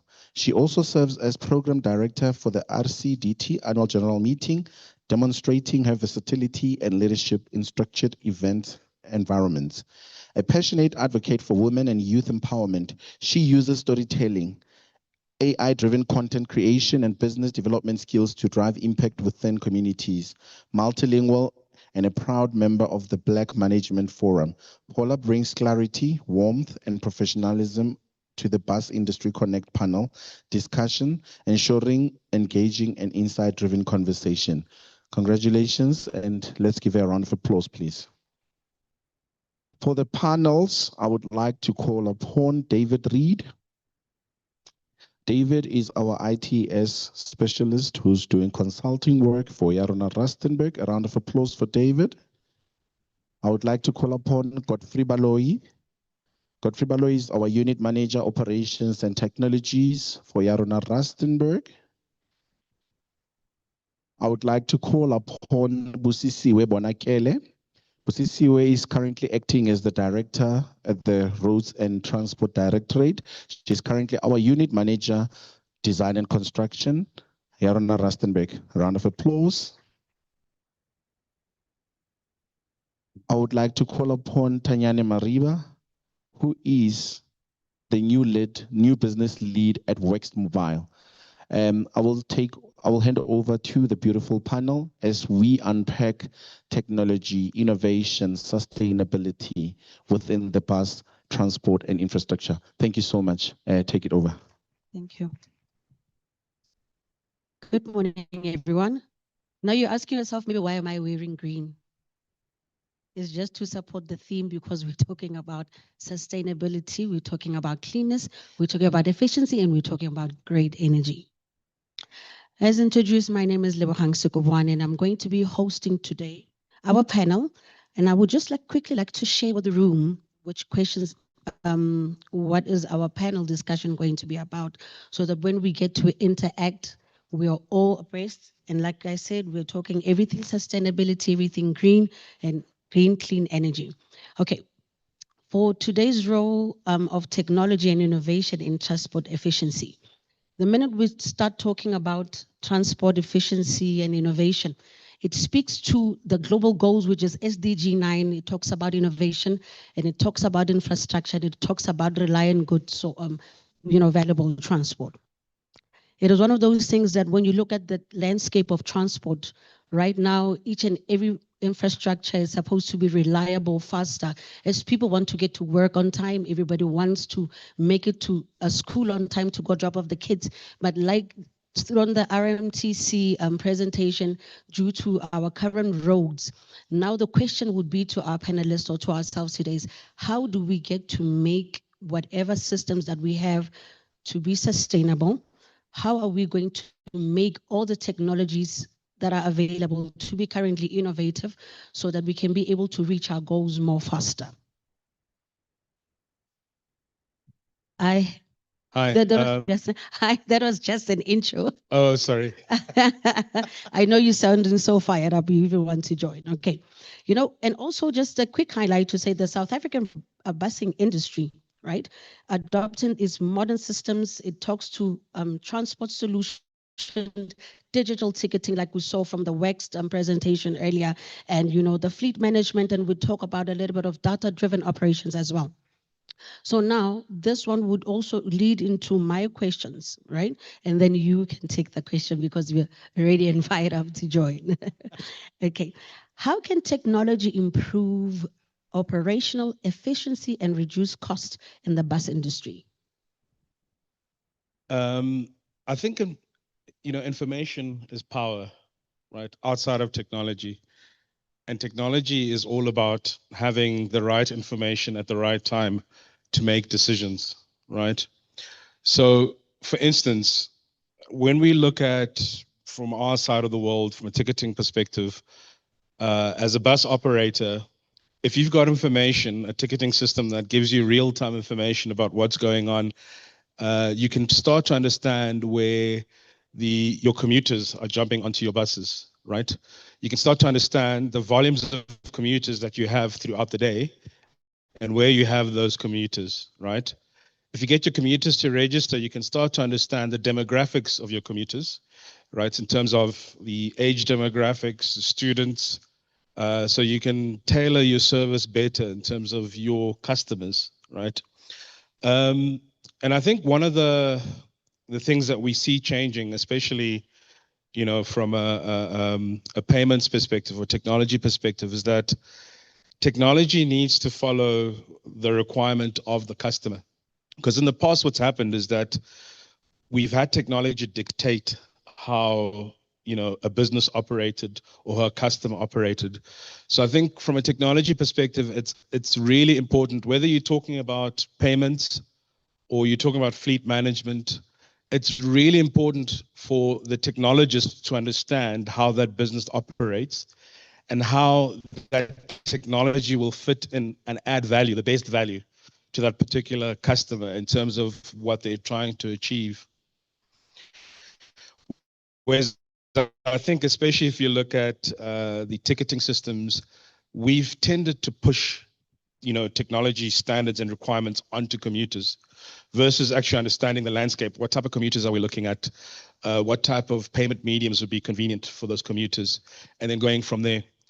So just to summarize, I think it's really about technology following the requirement. And this is where government needs to focus, right? Is to say, what types of technology providers are giving us the things that are most relevant to the scenarios of South Africa and Africa? Because in the past, obviously, there's been a tendency for us to look at technologies from, let's say, China or America or Europe that are looking at their own markets and best practice in their markets. And we try and push those down on ourselves. And that's not always the most relevant way to do things. So that's how I think technology can be, most relevant in adding value in terms of, if we understand bus operations, government, and business as in general. Okay, just to follow up to that one, I'm happy that you touch on demographics. Looking at the landscape of Rustenburg, just not even making an observation from other places, right? If we look at the demographics of Rustenburg, technology use, especially now when we're talking of how do we want to use technology or innovation to improve the lives.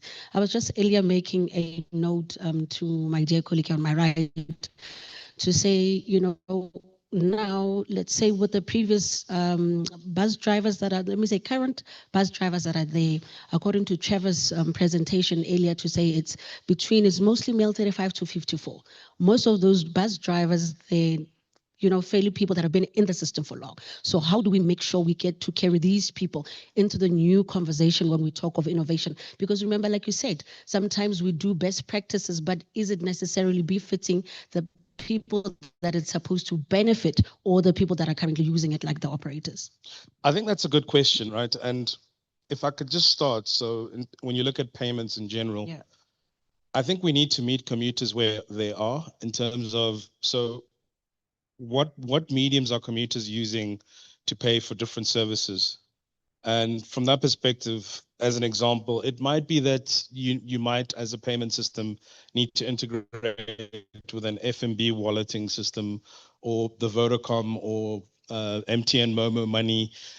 Because at the end of the day, it's about making it your life easier in terms of that adoption, right? So if we're looking at drivers as an example, and we're trying to get them to adopt a particular type of technology, we really need to understand what are they currently doing now, right? And how will that technology best complement what they're currently doing now, as opposed to totally changing the way that they do things? Because we find that is where you get a lot of resistance to change and innovation, is when that innovation completely changes how you do things today, and that innovation does not understand me as the user that needs that technology. That's when you get the pushback traditionally. So, yeah. Okay. No, thank you for that one. And David, this one is for you. Oh, yes. Okay. My one, I just want to ask, how do you think technology can improve the passenger journey and attract new users to our services?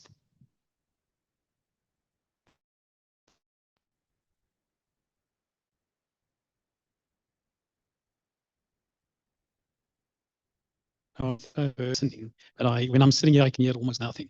But what I understood you ask is, how can we use technology to improve the passenger's journey? So I think the one thing that we realize is that passengers or transport users nowadays don't want to know how fast can I get to work. They want to know how reliable can I get to work. They don't want to know if it's not raining, then I can get to work in 5 minutes. But if it's raining, it might take me an hour. They want to know that irrespective of what's happening, it's going to take me half an hour, so that they can plan the day, they can be on time, they can get their stuff done. And that's what we're trying to get right with the technology, is to implement systems that can make your journey much more predictable. You know exactly what time it starts. You don't want to know that the bus is going to be there 10 o'clock, you there 10 o'clock, but then the bus left 1 minute before 10 because the driver's watch was different than your watch. So we're trying to do that. And then what we're also trying to do is to get systems in place that's universal. So you can have the fanciest bus system in Rustenburg, but if it differs from the bus systems that they use elsewhere, a person will always feel uncomfortable because they don't know how it works. They don't know how the tickets work. They don't know where to top up. So we try to, throughout South Africa, try to get systems to a much more universal sort of platform that it's almost like the internet. When you go onto a website, they're all the same, they're similar. When you buy a product nowadays, they've got similar ways of navigating so that you don't have to, every website where you get, it feels different and things like that. So that's in short, what we're trying to get right with public transport. I think the other thing that I just wanted to add on to what my previous colleague said, there's obviously a big difference between public and private. And when it comes to public, there's a big accountability that needs to be given. And although it's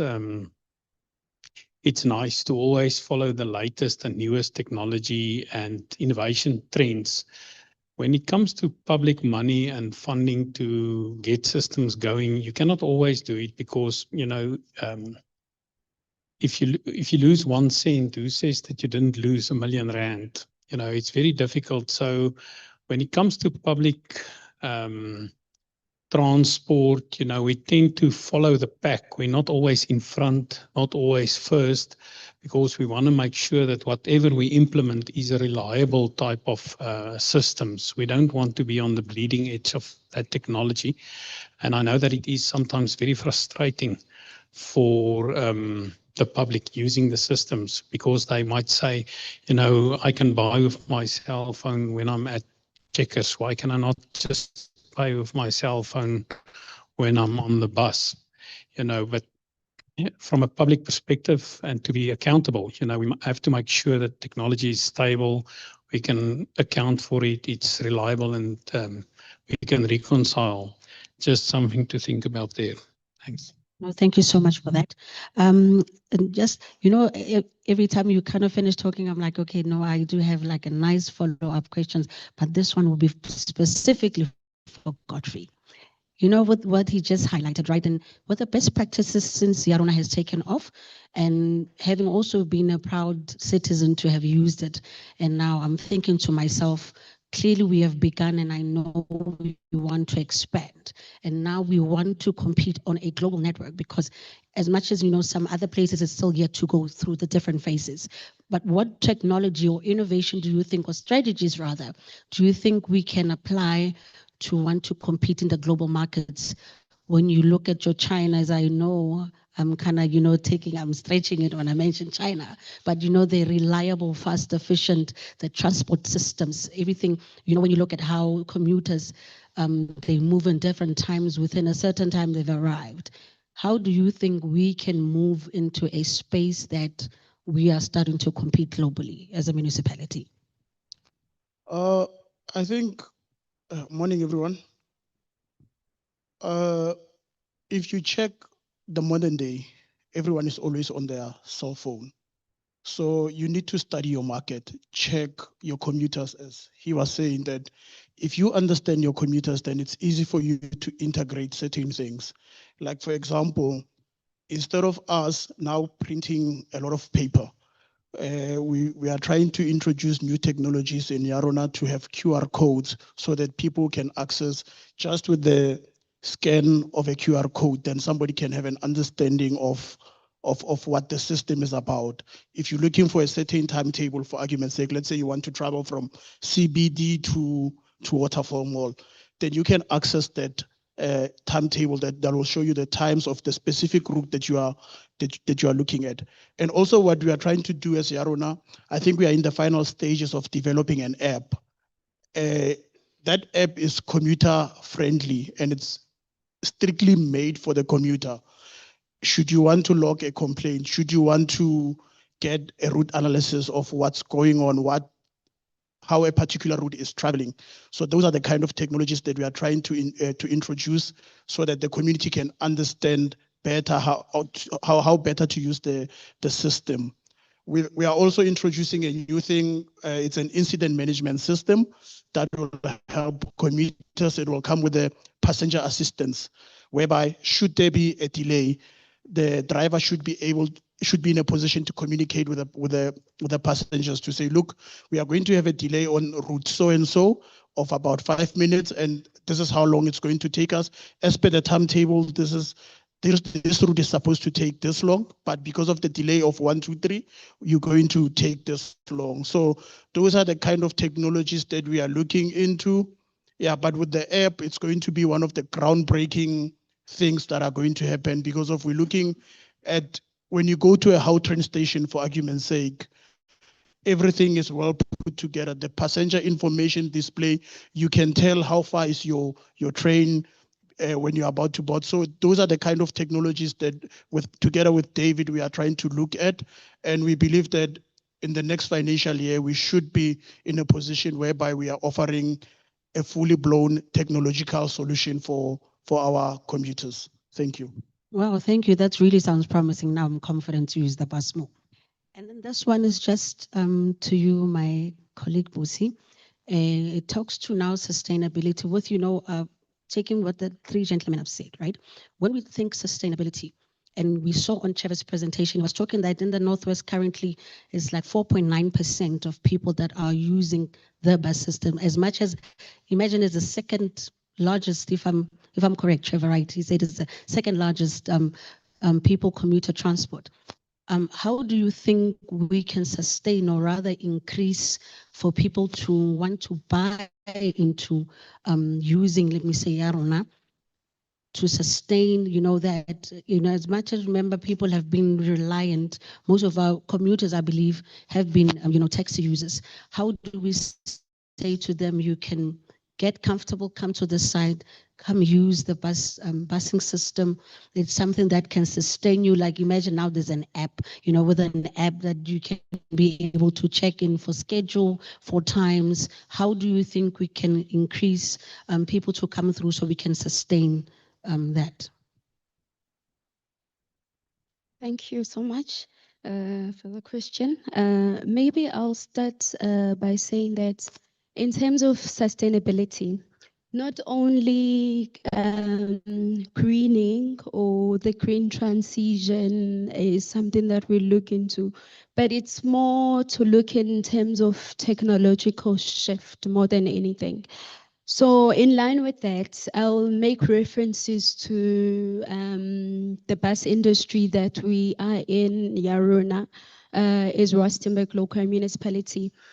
Just actually on Friday, we were actually doing some awards with the taxi industry, and basically our bus operators, we're awarding them for best performance drivers and all those kind of things. It was actually very interesting how the director of now the company, he actually introduced the whole thing by saying that, bringing this to our people is more of now a business. So we've kind of formalized more, a lot of taxi drivers are black people into now companies. They've got shares into companies and they earn salaries. They also have some employee benefits to them, pension funds, your UIFs and all of this. So it was quite interesting also to hear that coming from somebody who understands the industry obviously better than us, because I think where we're coming from, we don't know the ins and insights of it as much as they do, to actually come out and to acknowledge how important a project like Aruna has actually transformed lives. So I think also just in terms of greening, we don't only, as much as I'm saying that it becomes a technological shift, it's very important to do it in a phasing approach. It's not something that can be done overnight where people must fear losing jobs. So it's quite important as we get into that space, because we know that we are living in evolving times,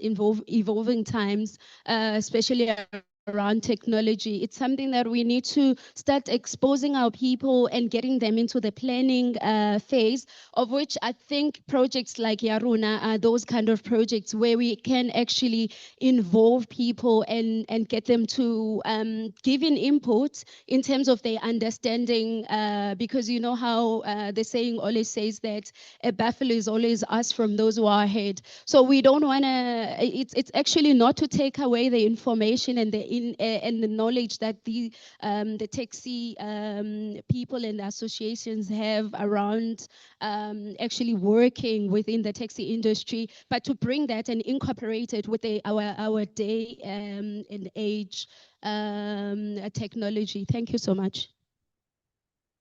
No, thank you. Now, this last question is going to be for all of my panelists. I would just want to, to have your view.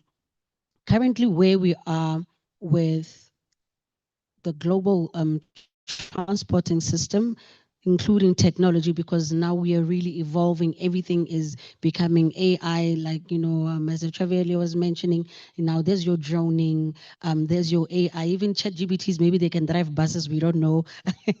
So we just want to know, where do you think can we see ourselves in the coming 5 years? Like I mentioned earlier, if you look at the SDG 9 for 2030, it speaks that at least by that time, as Africa, we could have evolved, with the rest of the world joining the conversation. So where do you think we are and where do you think we can go? Thanks. I'll start again. It's a very interesting question.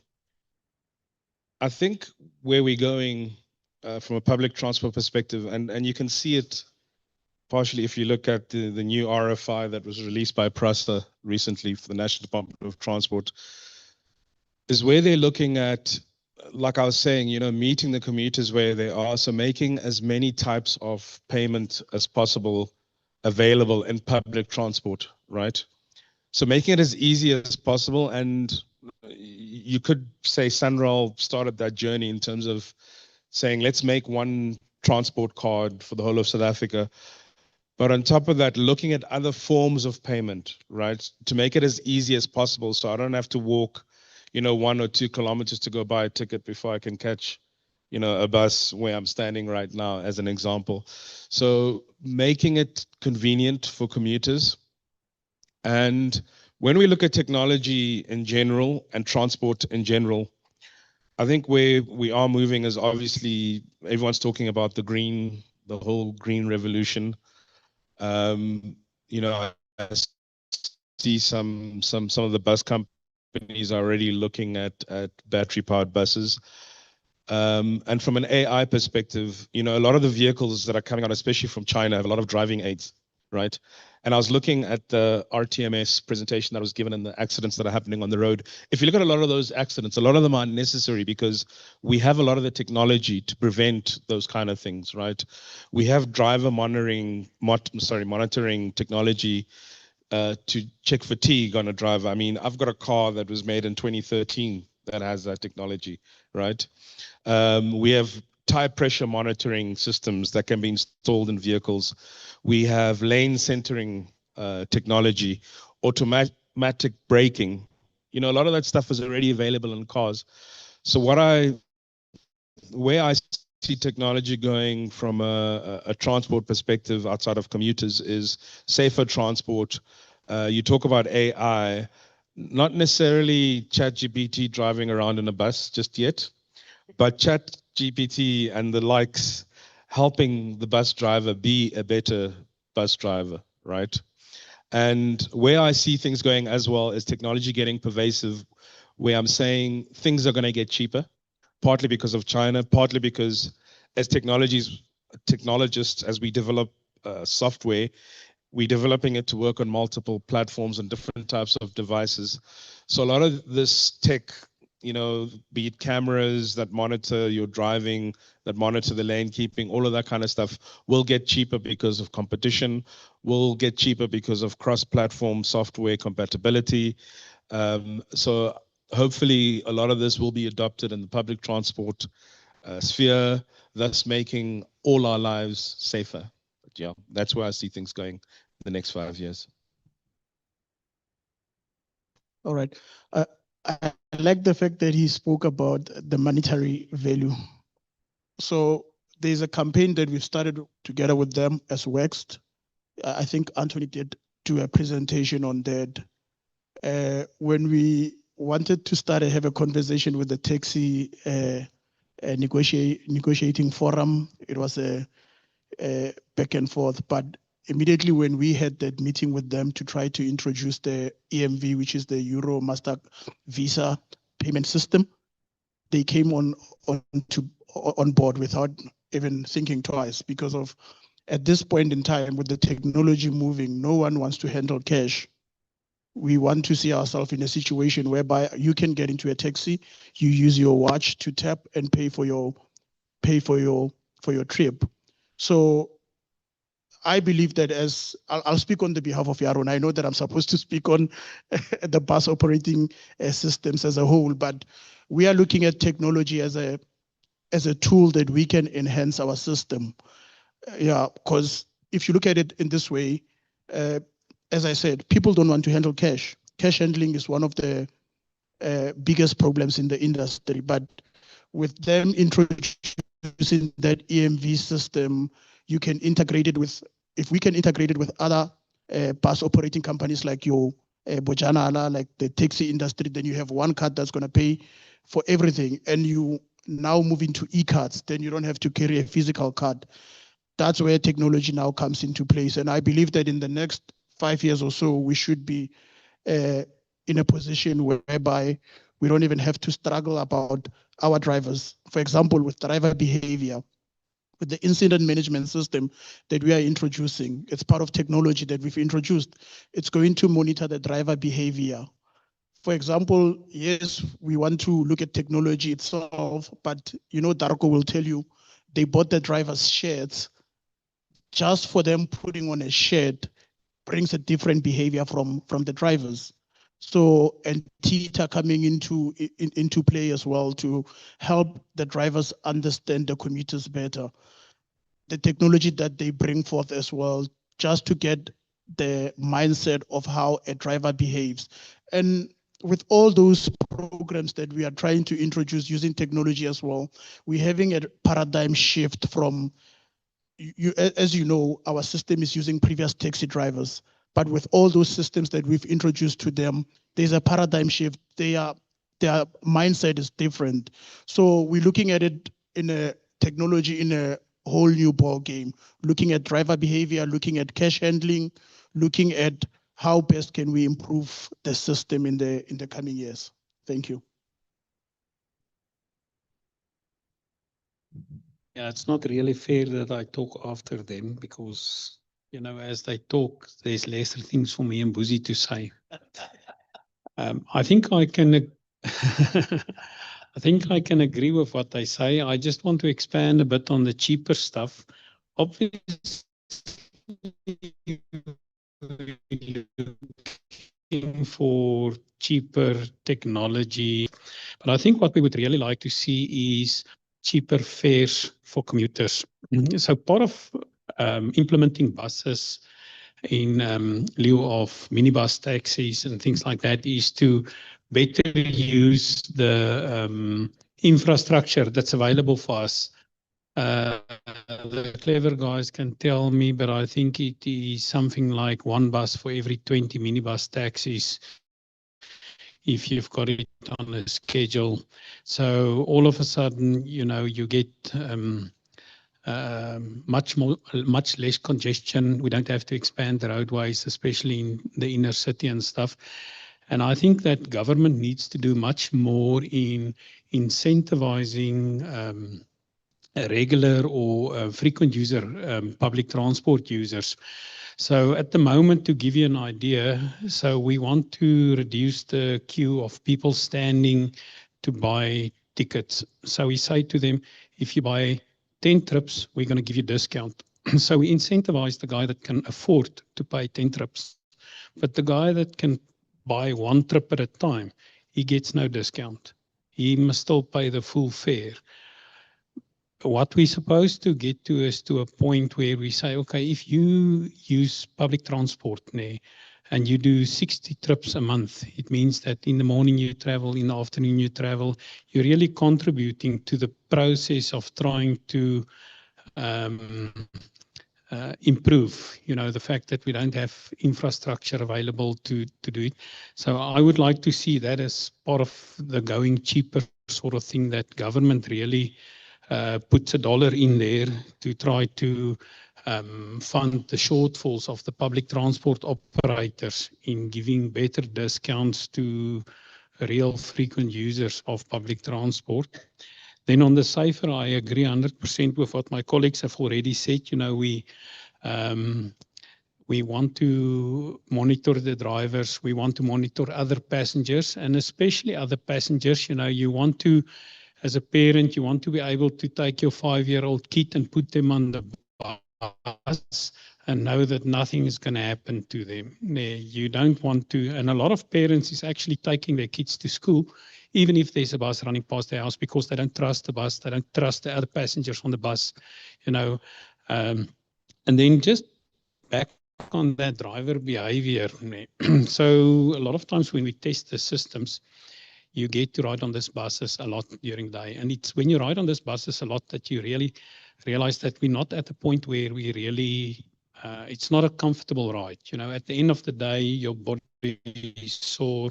So a few of the drivers, I know that there's a lot done to convert minibus taxi drivers into bus drivers. What I did pick up is women drivers, women bus drivers. The perfect world will be if all the bus drivers is women bus drivers, because I think they don't learn to drive from their friend and the cousin. They buy their own first brand new car, and they're very careful drivers. And then when they become bus drivers, so if you sit in that buses, but there must be a better way. So currently, all that we do when we monitor the bus drivers is we see, don't they make accidents? But as passengers, when you drive on that bus, a lot of times you get to work and you feel, my body is sore. That driver he pulls away too fast, he stops too fast, he's maneuvering that bus. And that's not what you want to feel. So I would really like us to see systems that actually starts to do it and then immediately corrects it. It's easy to, at the end of the month, tell that bus driver, that you're not a good driver. But it would be great if you can, during the trip, if there could be technology implemented to, during the trip, already alerts him. You're driving like a hooligan, slow down, or, brake more smoother and things like that. So that's what I would really like to see from technology. And then the other thing that I would really like to see is that we do much more effort about technology around the buses. We start to look at the technology on the buses, but your journey starts when you leave home and when you arrive at the office. And if it's chaos before you get on the bus and it's chaos when you get off the bus, then it's not a nice journey. So I would really like us to see, if we have to wait for a bus for 30 minutes, that you've got a comfortable seat waiting for it, that when you get on the bus, maybe there's nice music playing. If the aircon is on, there mustn't be a passenger opening the window. I think Gautrain, for example, it's a pleasant journey. So people getting on the Gautrain enjoys it a lot, that hour that they're on Gautrain. So I think they're closer to getting it right. But I think they've got on their buses the same type of challenges than what we've got on our buses. But the train itself is much better. And I think it's the whole technology implementation there to have a much more real-time monitoring of what's happening on it. Okay, thank you. I'm going to make reference again to the green transition, not only being the technological shift. I think it's quite important to understand that in the process of us modernizing our fleets and reducing these operational costs, there's also the key elements that come with the improving of the reliability, as well as the creating this clean environment and and a healthier environment for our people. But more than anything, what I want to look into in terms of the future rather of South Africa, in line with this, I think through conferences like this ones or interactions such as this, they're very important to actually align with the industries that are looking towards this screening of our vehicles around South Africa. And I think through these platforms, it's also quite important that we are able to see that it's not really just the operators and the municipalities as well as the finances that are collaborating, but also we talk to the people who have these expertise, you know. So SABOA, I think for me, it's very good in such a way that you are able to see really the skills that we've got in the industry. And if we come together, I think the future for South Africa in terms of the greening, it's looking good. And also I'll touch on the phasing approach that I had mentioned. Obviously, it's not going to be an overnight thing, but it's something that we can do gradually until we get to that point. Maybe just also making references, Rustenburg, in terms of the innovations that we've looked into towards the greening of our city, because we're currently really just using diesel for our buses. We've looked at, we've taken or modeled the green arrows. It's the bus operating company in Cape Town, and we want to look at the strategies that they have looked into or implemented in ensuring that they buses or their model is running efficiently. So we've looked at things like, because we currently have rather an existing depot, but it's just really for refueling. But we wanted to also see in terms of improving the infrastructure that we've got in there to work more towards this screening. So it may be something that it's really, it's steps, it's baby steps for now. But indeed, I think in terms of looking at the future of the technology, it's really something that we're leaning towards as South Africa. And also the inclusivity really of as my colleague has mentioned, in terms of the ages and getting them involved in the planning phases all the way through. I think it's going to be easier because we, more than anything, it's quite important to align and ensure that the transition is happening as effectively as we hope it does. Thank you. A round of applause. Thank you so much to my panelists. That was such an insightful share. The reason why I'm like, you know, I'm stemming so passionate because I love everything that you spoke about was end user friendly. And like you were saying before, that sometimes we do things without actually considering the people that are going to be using them. So, you know, with each and every one, you know, with your ideas or, you know, we just like your view on how we should actually tackle things. And also with some of the things we said as well, David, I love that when the minute we start considering the end user, the person, the comfortability, surely if we think in that light, everybody would want to be a part of that conversation. You know, you spoke of something paradigm shift. And I had something in mind the minute when you talk shift, that this conversation, South Africa needs to be a part of it. And within what you said as well, we see, at the end, we need to be at a point where we are part of the shift and people are enjoying part of that shift. I like when David said, you know, imagine if you're in a bus and the driver could literally just get a notification to say, "Broer, slow down." I think, you know, take it easy now, you know. So I think it's part of the conversations like this that actually gets to remind one that everything that we do at the end, we get to be benefiting people, that we are just not only custodians of us or ourselves, but to those that we get to best represent. With that, thank you very much. I would open the floor for any, oh, all right, I got you. Okay, we're going to be taking some questions or even comments or even compliments, because I have a lot to compliment. This was an exceptional panel. All right, we're going to start with Ms. Kathy Bell.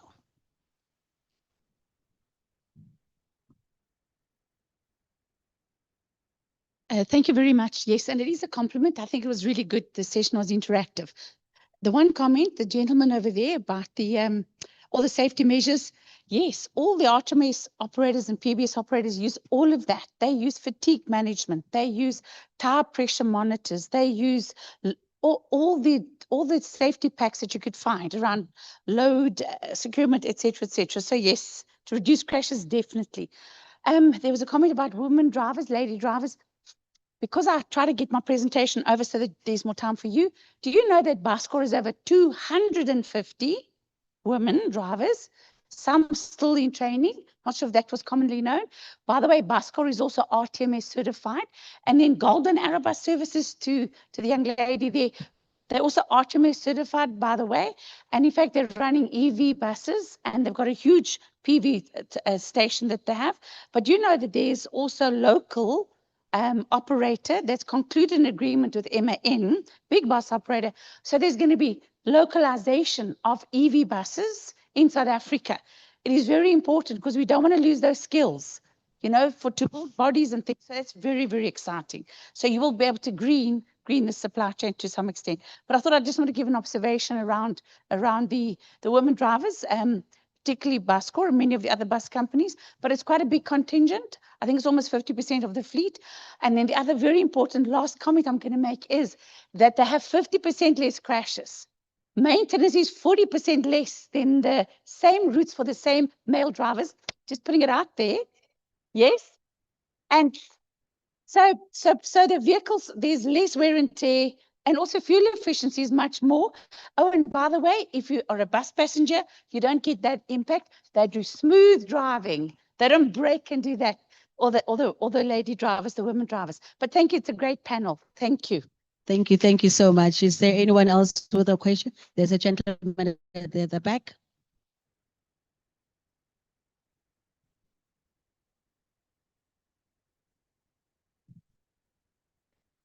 Thank you very much. My name is Mr. Valo. I'm a local operator from 1986. I want to say something to the Haruna guys and the MMC for transport. You see, you are supporting the notion that, you know, when a man starts to build a house and leave it half, it means he's got no more funds. Means his funds are finished for the project. Now, your bus stations are not looking good. Not very good. So, to you and the MMC, this project of the bus stations, please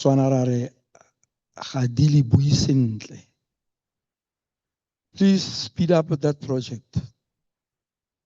Don't support the notion that the funds are already fetile. I get that one, you know it again. There's a rumor running around where there's money being misused. It's a common thing, which I don't believe. Personally, where I'm standing, I don't believe it. Or it is like that, because as you can see, I'm a supporter of Haruna, because your buses passed just next to my house, so I'm using this. Now, please get your act together, Haruna and MMC. Those bus stations, finish them up. The other one, the very first one up there, it collapsed. Fortunately, there was no one nearby. There was no injuries. Get your act together. Thank you. Okay, thank you for your comment and your views. Is there any more questions or compliments? We do love the compliments. They can also come. Thank you. Okay, I'm going to be handing over to one of my panelists. Would somebody maybe like to respond maybe to the question, colleagues? Infrastructure.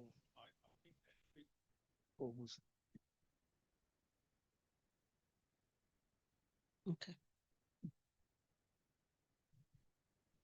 The lady drives. No. Which one? No, I think, or rather the comment. Okay. Let me try and assist without sounding very political. In terms of, I think the stations, maybe I'll just take it back a bit because what we need to understand with the model of the BRTs, which is why we've also changed to IPTNs today, it's because we took a model, an international model, that we had not had experience of in South Africa, because the cities that were selected in the beginning from 2009 or something are basically the cities that didn't have experience of this whole BRT system. So what happened is over the years, in fact, when we started operating, we started to realize that the plans that may have been made in the beginning, of which the model was an international one, when we started to apply it to our country, we realized that it's not as that great. And then we had to go back and revisit in terms of the plans that we had made. Hence, we actually now called it a transitional form of mobility more than it was in the beginning as the BRT systems. So Rustenburg model, it was designed that way, and it was in a form of a feeder, of which that's basically not what we are doing today. What we do now, because our routes are also quite short, we are able to collect from stops and actually take people and drop them off in town. And it's gotten to a point where we had to relook at the strategies that were planned for in the beginning. And that meant revising those strategies to suit the model that we currently have, which then would lead to basically not having all the stations being built. I know it's something that nobody wants to actually hear because, you know, it looks like those stations have become like a wild elephant right now, but it's something that we are working on. And I think in terms of also the strategies to assist with that, how maybe we might be causing the stations that will not be used will basically be used as some form of advertising. We're also introducing the greening there as well by building your solar systems panels along those reefs to assist in terms of the electrical lighting on the streets, as well as also just to also assist, because there's also a plant that is called spirit bomb, which is part of the landscaping. That is also something that we've looked into for the stations that will not be built. So I think as much as we want all of them to be up there, it's going to get to a point where not all of them will be utilized due to those revised strategies. However, those that will be utilized is also something that we are trying to accelerate as the municipality. However, there's been some challenges as well in terms of finances with the project, as much as it's also pretty premature at this stage, but there's been talks, I think, with the parliament to also reconsider the allocation of that grant to these cities, because I think there's a lot of unhappiness around how the project has been implemented. As it said that a lot of us are still sitting on planning phases. We are taking time to complete I think also other cities have not even started operating at this stage. As much as Rustenburg is actually the second biggest city in terms of operational numbers. However, there are those that also have fallen behind. So I think I'm assisting there in terms of your questions, but there's also some tenders that we have done as the municipalities. You may have seen those advertisements going up. Those talk to now their revised strategies where not all the stations will be built, but there'll be some reconsideration around the other stations. Thank you so much. A round of applause. All right, just also my one, just to close off. I think it is very important as people, we need to get into a habit sometimes of, looking at everything as much as everything has happened, this is where we are now. Hence, even to the panelists, ladies and gentlemen, if you're aware, the questions would be where we are now and where is it that we want to go.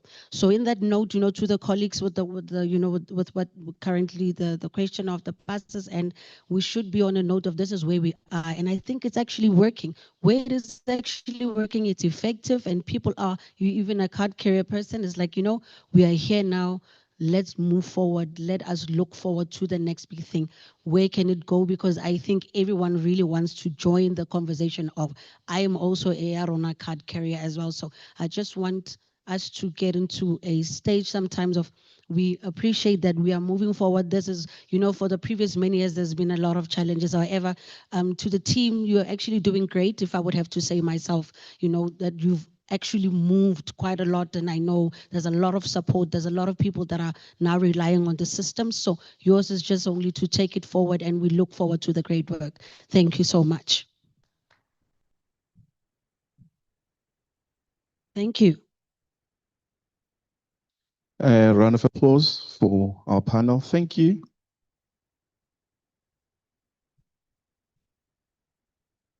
We will be breaking for lunch now, and we'll come back here in 45 minutes. And after lunch, we can go make another round at the exhibition stands, and then we'll come and finish up with the last panel, and then we'll close up for the day. Thank you so much, ladies and gentlemen. Panel, which talks about skills development and human capital for the future of transport. And our panelist, Mr. Trevor Abrahams from TITA, please come join me on stage. Mr. Matsidikanye Muswane, who's the founder and CEO of Ikama Consulting, the non-executive director of Cross Border Road Transport Agency, and former executive director at SA Taxi. And also Chandran Pillay, who is the lecturer at the Logistics Department of the Nelson Mandela University. We're waiting for him. I don't know where he is. But let's just wait for him for a few minutes, and then we'll find out if he's there. Ladies and gentlemen, let's give them a round of applause.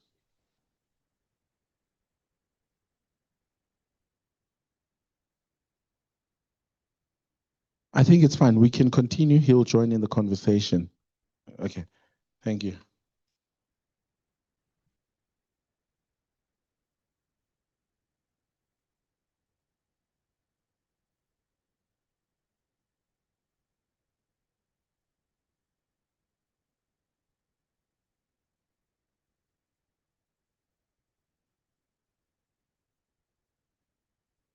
All right.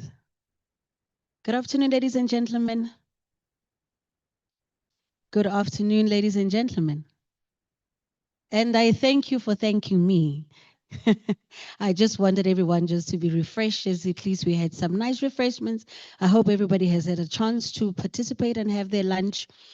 Without wasting any time, I would like for us to get into a very interesting topic. The whole morning we've been talking about technology. The whole morning we've been talking about innovation. Mr. Trevor with the stats, this is where we want to see our transporting system go. This is where we want to see this is where we want to see the city, or this is where we want to see the country going, and we're talking global participation, all of the beautiful buzzwords. And now the main big question comes in, we talk about human capital. When we talk of human capital and we now talk of the skills, the people that are needed to actually come and drive those very buses that we're talking about.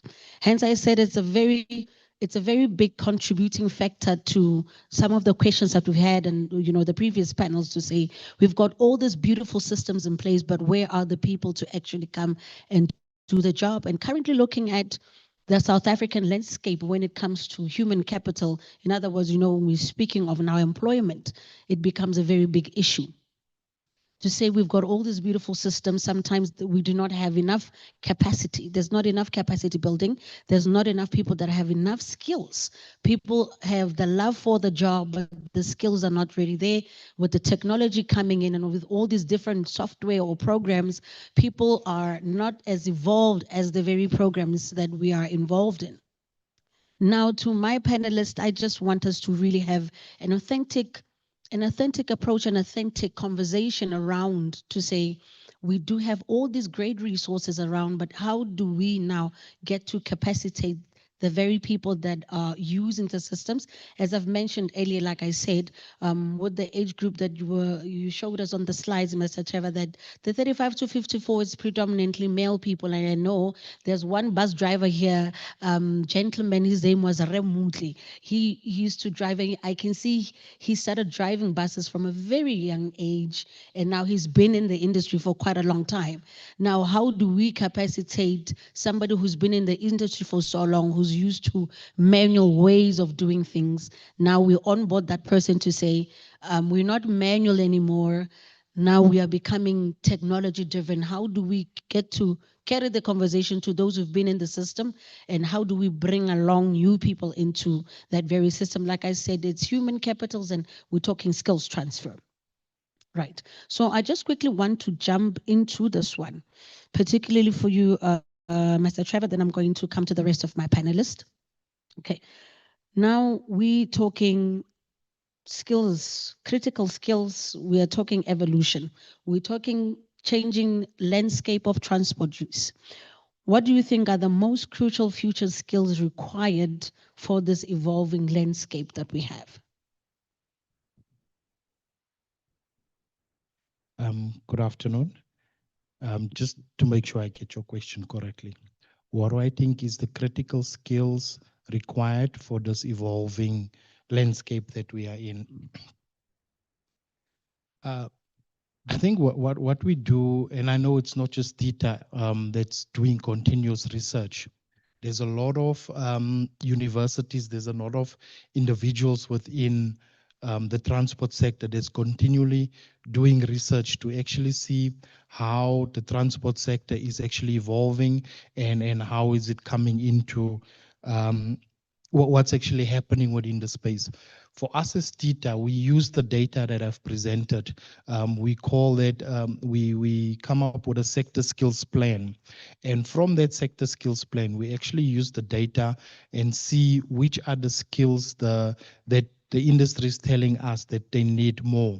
And when we're doing our funding and when we're looking at applications, we make sure we put a higher value of funding towards those critical skills that will become more required within the future so that we can have more people being trained on those skills.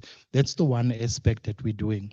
On the other side, the data is also showing us emerging skills. So it's our responsibility together with the Department of DHET and also QCTO to develop material, and also the universities as well, to make sure that we develop material so that once that skill is now required within the industry, we have a set of material as a baseline for the industry to use and to build on so that they can then implement the training, and then we can just improve on the training from there.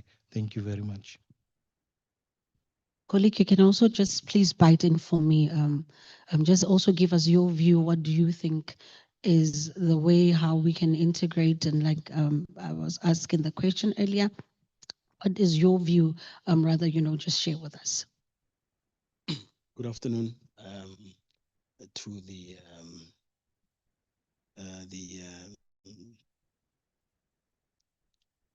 from the guest, but to our fellow, not sure if I'm audible, our fellow conference or delegates. Thanks for having me. It's quite critical, ma'am, and I'm in support of what my colleague from TITA is alluding to. The changing landscape requires a change skill set, and only I think you know, a ready economy will help us in navigating this changing landscape. My colleague earlier spoke about how as TITA they prepare institutions of higher education, but also they guide government in investing in the right pockets or the right fields. I was fortunate enough earlier in October Transport Month to be invited to as an exhibitor for one of the businesses that I happen to consult for. It's mainly in the digital area space, but in fact the green energy space. And the guys, we displayed an electric vehicle at an electric minibus at the event. And one of the questions that came often, and even later on, we had an opportunity to take the vehicle for real testing. And one of the key things that came out as we were testing the vehicle from the ground was the mechanics. Because we know that most of the minibus taxis are being fixed by mechanics at the taxi ranks, and the key question that came up was, how are we going to accommodate the repairing of these vehicles? Are we going to phase out these mechanics? How are we going to upskill them? And who's going to be responsible? So it is an interesting discussion. I'm equally excited to see initiations, but also knowing that there is TITA, initiations by some institutions of higher education. I know University of Nelson Mandela, they've got a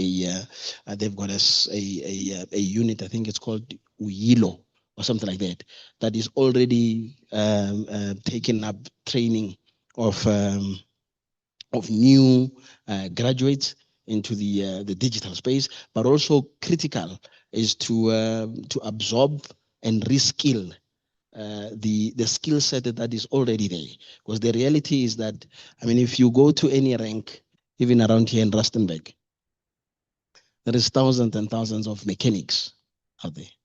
And some of them are self-taught, but some were unfortunately dealt a hard blow by retrenchments. But now what happened is, over the years they became self-taught mechanics, and they ended up, some of them becoming SMEs. Now, how do you make sure that you do not shut them out, leave them behind, but also critically is you would want to take them along this process of transition into a green energy, or be it digitalization or what.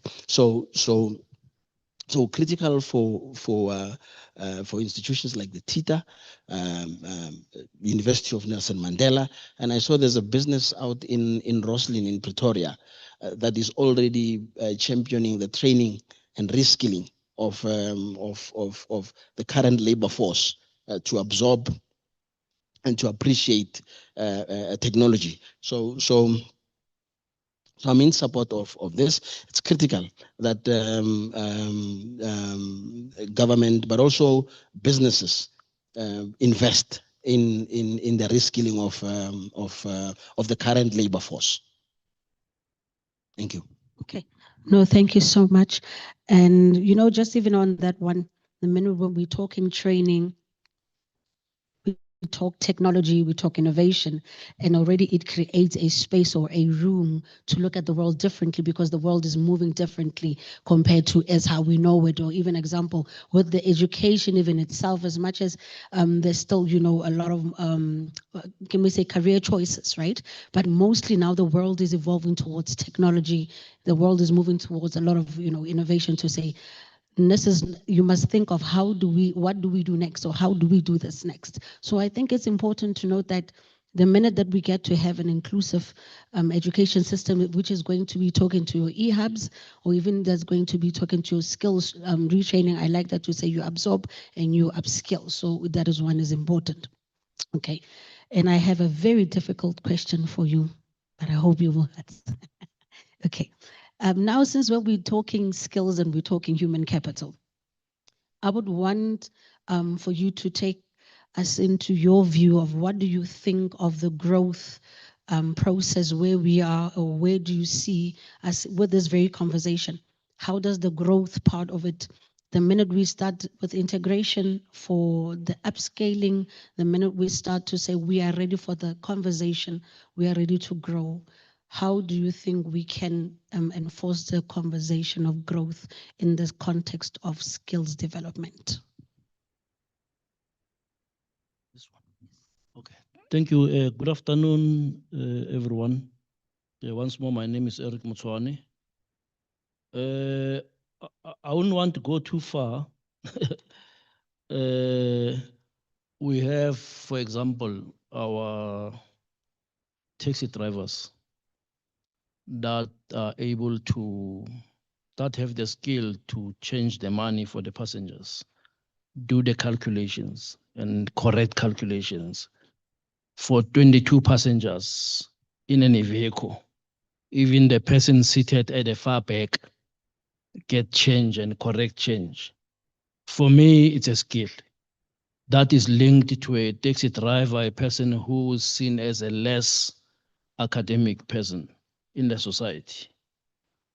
This is, I'm not promoting reckless driving, but this is a person that's able to navigate in a traffic, and passengers would arrive more or less on time where they want to go.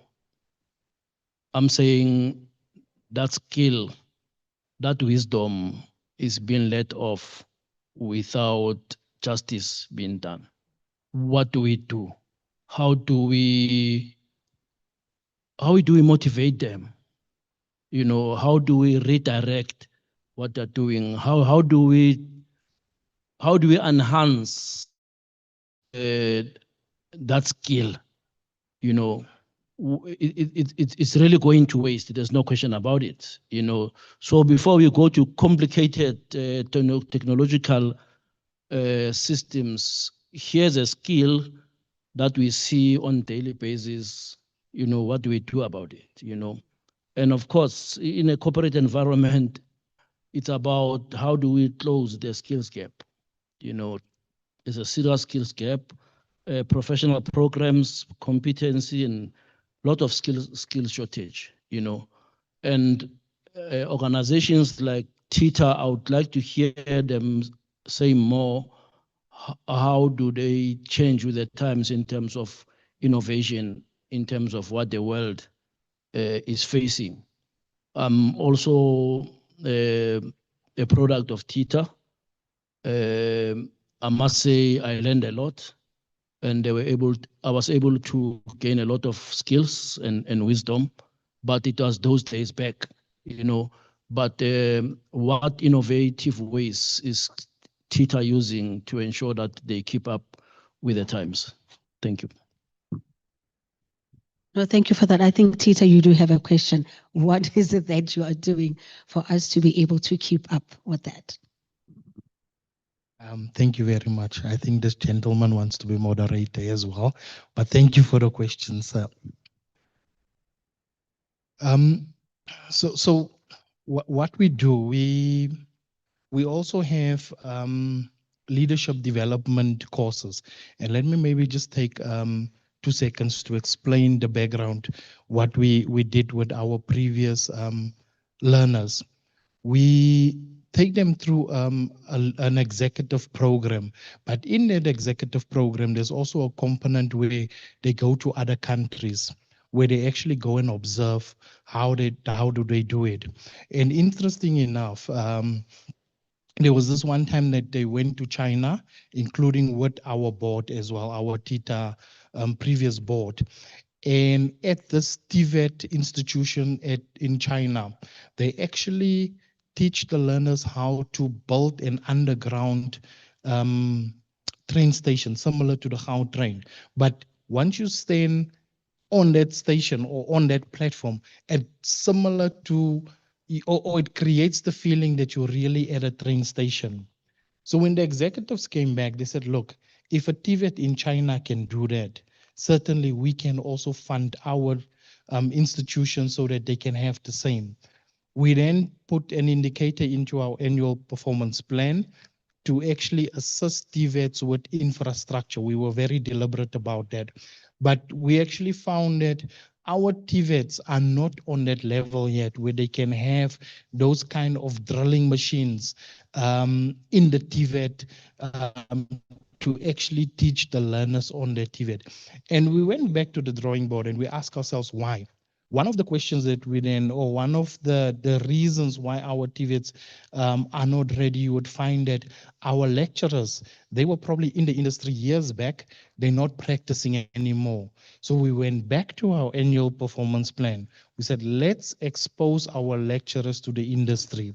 Let's actually put the funding so that if they teach bus driver qualification at the TVET, they should be able to go to any bus company during the holidays. We would then pay for that and then get that particular experience. So that's one of the ways how we actually. The other one that I also want to mention in terms of technology, how it's enhancing training. We see a lot where companies are now using simulators where they don't put a person from day one in a simulator for a few hours to make sure that person can really drive. Because sometimes you might have a code 14, but you can't drive. I'm sure our training providers actually get that quite a lot. So that simulator will give you an indication whether this individual can really handle this vehicle rather than just putting this learner on the road. We also see, sorry, I've just made a few notes. I actually anticipated that question coming. But we would see that the simulator also assist with road conditions, because you can put into that program different road conditions, what time of the day, weather conditions, and the learner can basically practice and see how the vehicle will respond to such conditions. Also, if the learner's now at the point of the training where he or she can actually go on route, they can actually run the simulator with the route planning to say, this is how you're going to go. If you need to drive a truck from Johannesburg to Rustenburg, these are the roads, this is the highway, and that learner can actually practice their whole route in the simulator 2 days before actually getting into that vehicle. So that's how we have, how technology have actually enhanced the training as well. I hope I've answered your question, sir. Thank you very much. Now, this one is like a follow-up to the comments that you've just given. I just wanted to know, how do you think we can showcase success of learner integration, or let me say the technology? Because remember, today when we're talking sustainability, we're talking innovation, we're talking technology.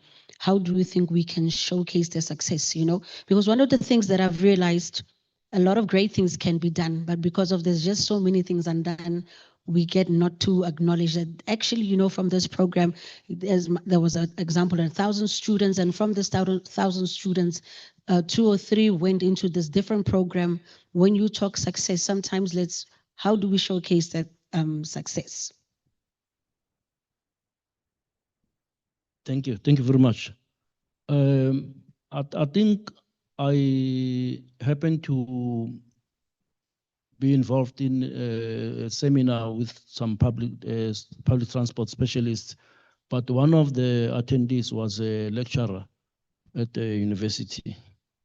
And he came across as this worried lecturer, that says the level of coping of the students is not at the level where the university is pitching, to the extent that apparently they would like to make some adjustments, to attempt to come to that level of the students. The level of commitment is not at expected level. And I must say, I really got worried in terms of his assertion, because we're talking the future here, which will block us to answer the question you're asking, to say, how do we showcase, and that becomes a challenge, I've also realized that not enough is being done to dig out people that have prior learning, for example. How do we find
South Africa is not an isolated country. I think that's number one. We are part of the international community. And South Africa has over the years positioned itself as one, the gateway to Africa, but also it has positioned itself as a country of many capabilities. Yes, we have our weaknesses, but but we are a nation of winners. And also we're a nation that is not shy away from reflecting. We have seen that in many instances. A platform like the G20, I think for me, is critical in many aspects. One, in terms of making sure that and the key thing that I'd also like to talk to is the responsibility that South Africa has taken. A platform of this magnitude is not just a platform for South Africa, but it's a platform for Africa, to position Africa, to make sure that Africa's critical and dire challenges are known to the world. And I also tackled openly, critically, by all aspects of the community and all states within the beautiful African continent. So, to come back to your question is, how do we make sure that a platform like the G20 speaks to an ordinary person on the street? And how do we make sure that a platform like the G20, or years later, there's what we call the ripple effects? We've just seen it now with the tabling of the MTBS, the midterm budget policy speech, where government has now shifted in terms of its inflationary targeting. These are discussions that a layman would not necessarily understand quickly, but they speak to the bread and butter issues, because that inflation speaks to the general price increase of goods and services. The target has been reduced from a 6% target range to a 3% target range. There's a number of other aspects that you see. I mean, we have seen how the energy has performed over the couple of months. The country is celebrating 5 months of no load shedding. These are critical, as I'm borrowing to one of the speakers, Kathy Bell, pockets of excellence that we don't necessarily celebrate, or we celebrate in isolation, but speak to many issues that affect our day-to-day living. One speaker also spoke about earlier what I wanted to touch to the reforms around transport, because transport is really why we're here for. I mean, you look at the reforms that have been introduced by the ministry led by Minister Chrissy, the reforms around the rail, reforms around digitization, the implementation of the green transport policy, where we have a very ambitious objective or a target of reducing carbon emissions by 5% come 2050. It looks a way out, but it's just around the corner. If you look at the emissions, particularly around the road transport space, 90% of the emissions are coming from the road transport space. So our colleagues at TITA, they've got a lot cut out for them. But one day I'm sure I will join them.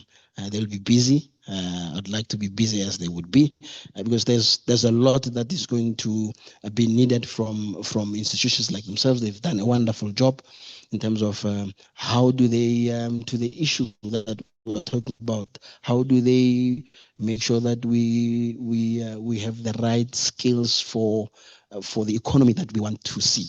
the economy of the future. And the economy of the future is not 5 years down the line. You know, the economy of the future is upon us. I've got a team of young guys in my business. All they speak to is tech. They teach me every day. You know, I've got these expensive gadgets around me, but I can't use them optimally. And they touch them, they just move around. And I'm thinking, this is the skill set that we need. And the fortunate thing that we have as a country is that, and not just as a country, but Africa. Africa is a young continent. You know, of all the continents, Africa is a young continent. So all we have to do is to tap into the skill of the young. They just want to learn. They're easy to be taught, and I think we have to embrace that we are a young continent, we are a young country, and you know, bring as many as we can of the young people that we have, you know, into the economy, and I mean, they are brave, unlike us. Me and you are too calculative. And I was looking at the documentary the other day of Namibia. Namibia is one of the fastest growing economy in SADC, right? And I mean, surprisingly, the biggest sector that has grown enormously is not mining. It's the taxi and the informal sector.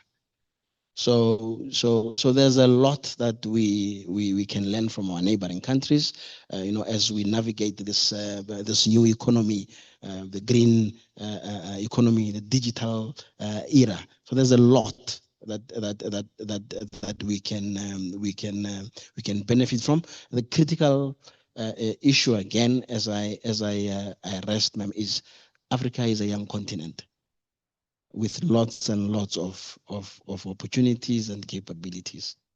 Sure. Thank you for that. And just in closing, I would like to ask two from here. With everything that you've said, with Africa being a young continent, with South Africa, being the gateway to Africa, where to from here? You know, we attend a lot of things and we read about a lot of things. But from your perspective, with everything that is going on around the country, you know, and given, you know, the economy and all of that, how do you think we should navigate where to from here? What would be that next best thing to say, you know, given the current situation, this is what I think would be practical in how we would move, you know, to address this very skills transfer and the human capital issue. Where to from here?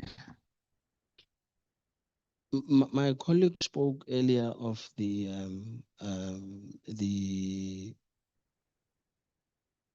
skill sets and the quality of educators that we had, and that we have along the way, you know, either, you know, forgotten.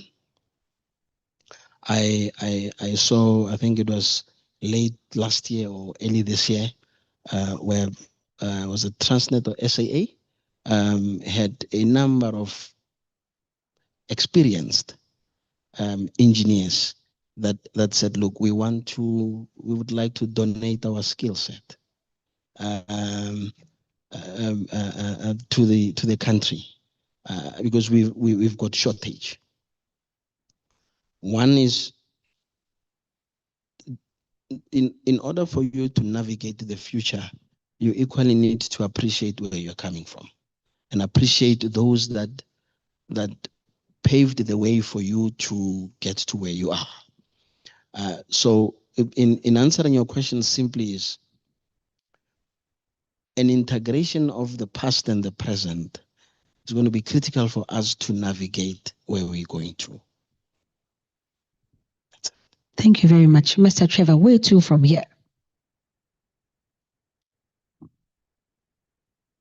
I'm not even sure if I can answer that question, but let's maybe from my perspective, my opinion, You know, unfortunately, in South Africa, we very behind with technology. If we look at the rest of the world, when they moved to all these e-hailing apps, we took some time to catch on. If we look at the rest of the world, when they moved to electric vehicles, we're not doing too well. We are only now experimenting with electric buses, while some of our other competitors overseas are actually running it for years. They running electric buses as if it's the new norm. If we look at train, we have one train on one line, but if you look at Europe, they have speed trains running the whole of Europe, you know. And I actually asked myself, I think some time ago I saw a video where it was an Uber, I think a self-driving vehicle. And people were fascinated with, you get in, you open via the app. And are we ready for self-driving buses? Because there might be somebody somewhere in the world already sitting and developing the technology, or just taking that very same technology, putting it on the bus. But I think because we are always slightly behind, it's a bit difficult. But that's not, we can use it to our advantage and really partner with countries and say, you know what, let's see how China have implemented this. Let's learn from their mistakes and let's actually use that to our advantage and actually work on the weaknesses to make sure we have a smooth rollout of this. So I'm not sure if I can answer the question where to from here. Should I say, let's get there and see? I don't know if there is a good strategy. Thank you so very much. Where to from here? Yeah, thank you very much. Where to from here in terms of public transport? Now, this to our local government in particular, that we need investment in infrastructure, fleets, integrated systems. There was an outcry in the morning that the stations are kind of like dilapidated, and that needs to be attended to so that we answer the question where to from here. I think it's extremely important that we look at currently back home. You look at how the industry is transforming into corporate modern public transport system. Now the issue is how ready, if that's English, how ready is the industry to can be able to encompass that type of a corporate environment. Now, way back when we started the PRC system in Joburg, via, I think it was in 2017 or there, we went to a city in South America called Quito. We went to a city called Guayaquil. Now, at Quito, we're going to see a BRT system that had gone down. We went to Guayaquil to see a system that was doing very well. But today here in South Africa, we have BRT systems that have gone down. Now people come from elsewhere to look at systems that have gone down in South Africa, and we're becoming a laughingstock. But the question is, where did we go wrong? You know, how do we not embrace these transitions and these transformations, these empowerment initiatives, you know, that end up making us a laughingstock. So for me, it's extremely important to attend to those gaps, because IRPTN is rolling out BRT systems in the whole country.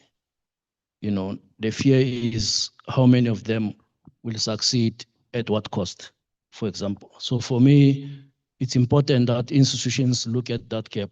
I know in Cape Town, the leadership was taken to the local university there, you know, to be upskilled and empowered.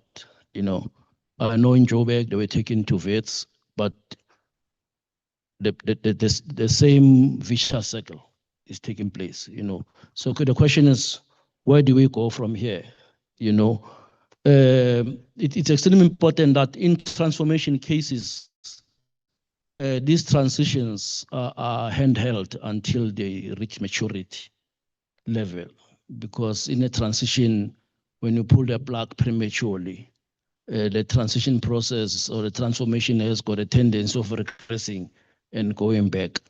So in a practice, lots of investments that are made in these BRT systems, and it will be important that we have a change of a mindset. How do we skill potential operators so that then the investment does not go to waste?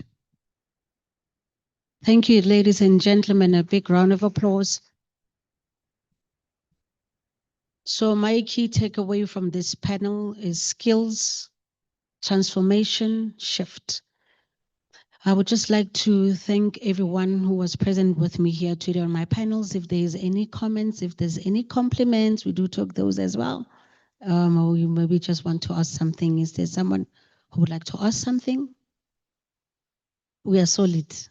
It's a 10 out of 10 for you panelists. That means you did a great job. Thank you.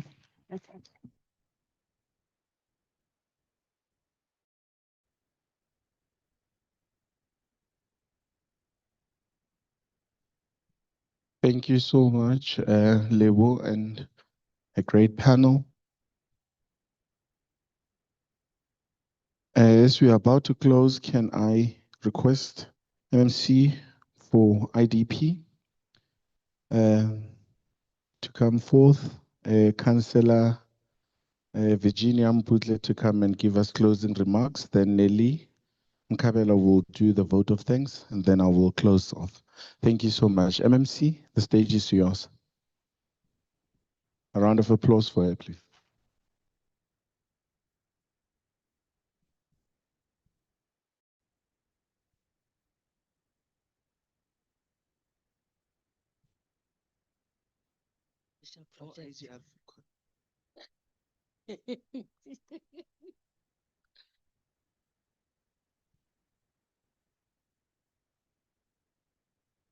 Chimela Maholo. Are we still together? Are we still together? Or are we exhausted? Okay, fine. Thank you, Program Director. Mine is just simple to thank you. But before I say what I wanted to say, let me correct the Program Director. My name is Virginia Wabamputle. I'm the MMC in the Office of the Executive Mayor, responsible for IGR, Intergovernmental Relations and Special Projects. Some they call special programs, but we call it special programs.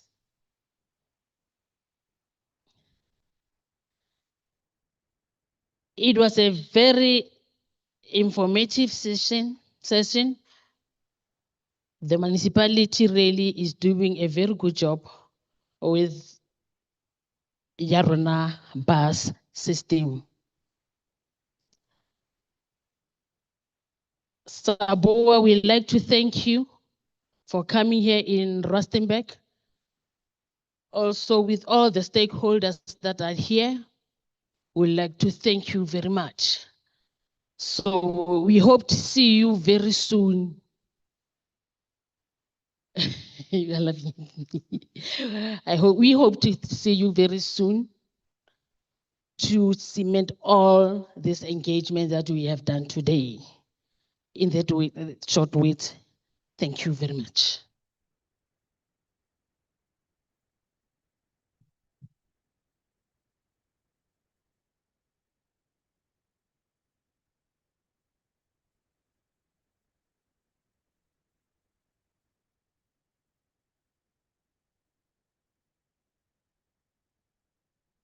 Good afternoon, everyone.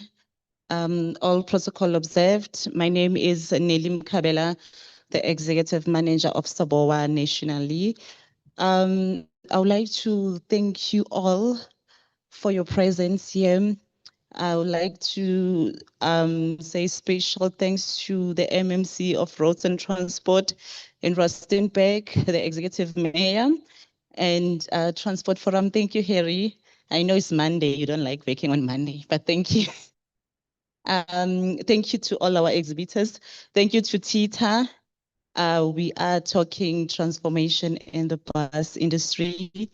I am also a product of Tita. It shows that Tita is doing a good job because we are here as the beneficiaries of Tita. At SABOA, we are driving transformation in the bus industry, and we believe that we can't do that in isolation. We have to collaborate with other stakeholders, with the government, and with also, our associate members. We had MAN here, we have Mobility here, we had, I think, CTU and INWE. They came all the way from Joburg to support us. It shows that together we can take the bus industry to the next level. Thank you so much for coming through, and thanks to our panelists and our moderators. Thank you.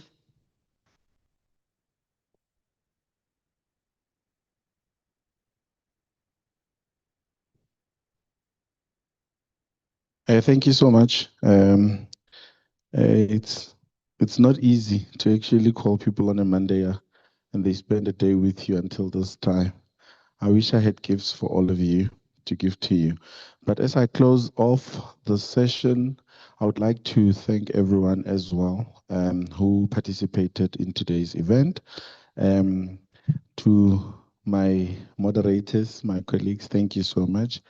To the audience, thank you for being such great audience. And thank you for being an engaging audience as well. I'm not sure if whether it is good news or bad news, but I just wanted to share with everyone that unfortunately my contract has come to an end with the Rustenburg Local Municipality. Therefore, I'm employable. So panels, please, my CV is available. But thank you so much to my colleagues for allowing me the opportunity to work with you throughout the 5 years that I've joined through the Aruna Rustenburg project. I will take you back a bit and say, and share the story. You know, when I joined in 2020, we were in the, I think COVID, we were just in the middle of COVID. And I was appointed just as they announced lockdown level 3. I joined in the system, and when I got in, there was not even a single bus. It was just a project and a name, trying to figure out, and navigate how we can launch the project. And, together with our colleagues, we came up with strategies. We made sure that, we succeed this project. At the end of the day, be as it may, unfortunately, it has come to what it is, but the legacy lives on. And I really wish you all the best. My colleagues, the ones who are, being left behind, carry on the baton, move fast with it. This is a beautiful project. You're going to love, launching more routes. You're going to love growing this project. It has definitely been a journey for me. I really appreciate every one of you. Thank you so much, and drive safe. Good afternoon. Thank you. Bye. Godfrey Baloyi, you can come through to the stage and close off with a prayer, and then we can disperse after. Thank you.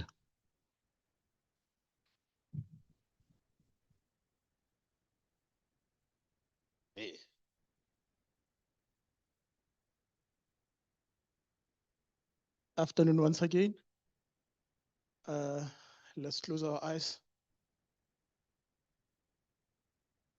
Heavenly Father, in the mighty name of Jesus, Lord, we come before your throne with nothing but thanksgiving in our hearts. Lord, we humble ourselves before you. Lord, we thank you for this special day. We thank you for all the engagements that we had. We thank you for all the organizers. I pray that, Heavenly Father, may you bless each and every hand that took part in this. For your word says, Mudibaka, whatever that you do with your hands, you bless it. In the mighty name of our Lord Jesus Christ, whatever that was discussed here, we pray that, Heavenly Father, may it be a building block, may it be a foundation of where we want to go as a system may it be something that we carry on for the rest of our lives. In the mighty name of Jesus Christ, as we will be traveling in different routes, we pray that Heavenly Father, be with us. We pray for your mercy and your grace to protect us, to be with us in different routes that we'll be traveling in. And we thank you for this wonderful day. We give you all the honor and the glory that you deserve. In Jesus' mighty name, amen.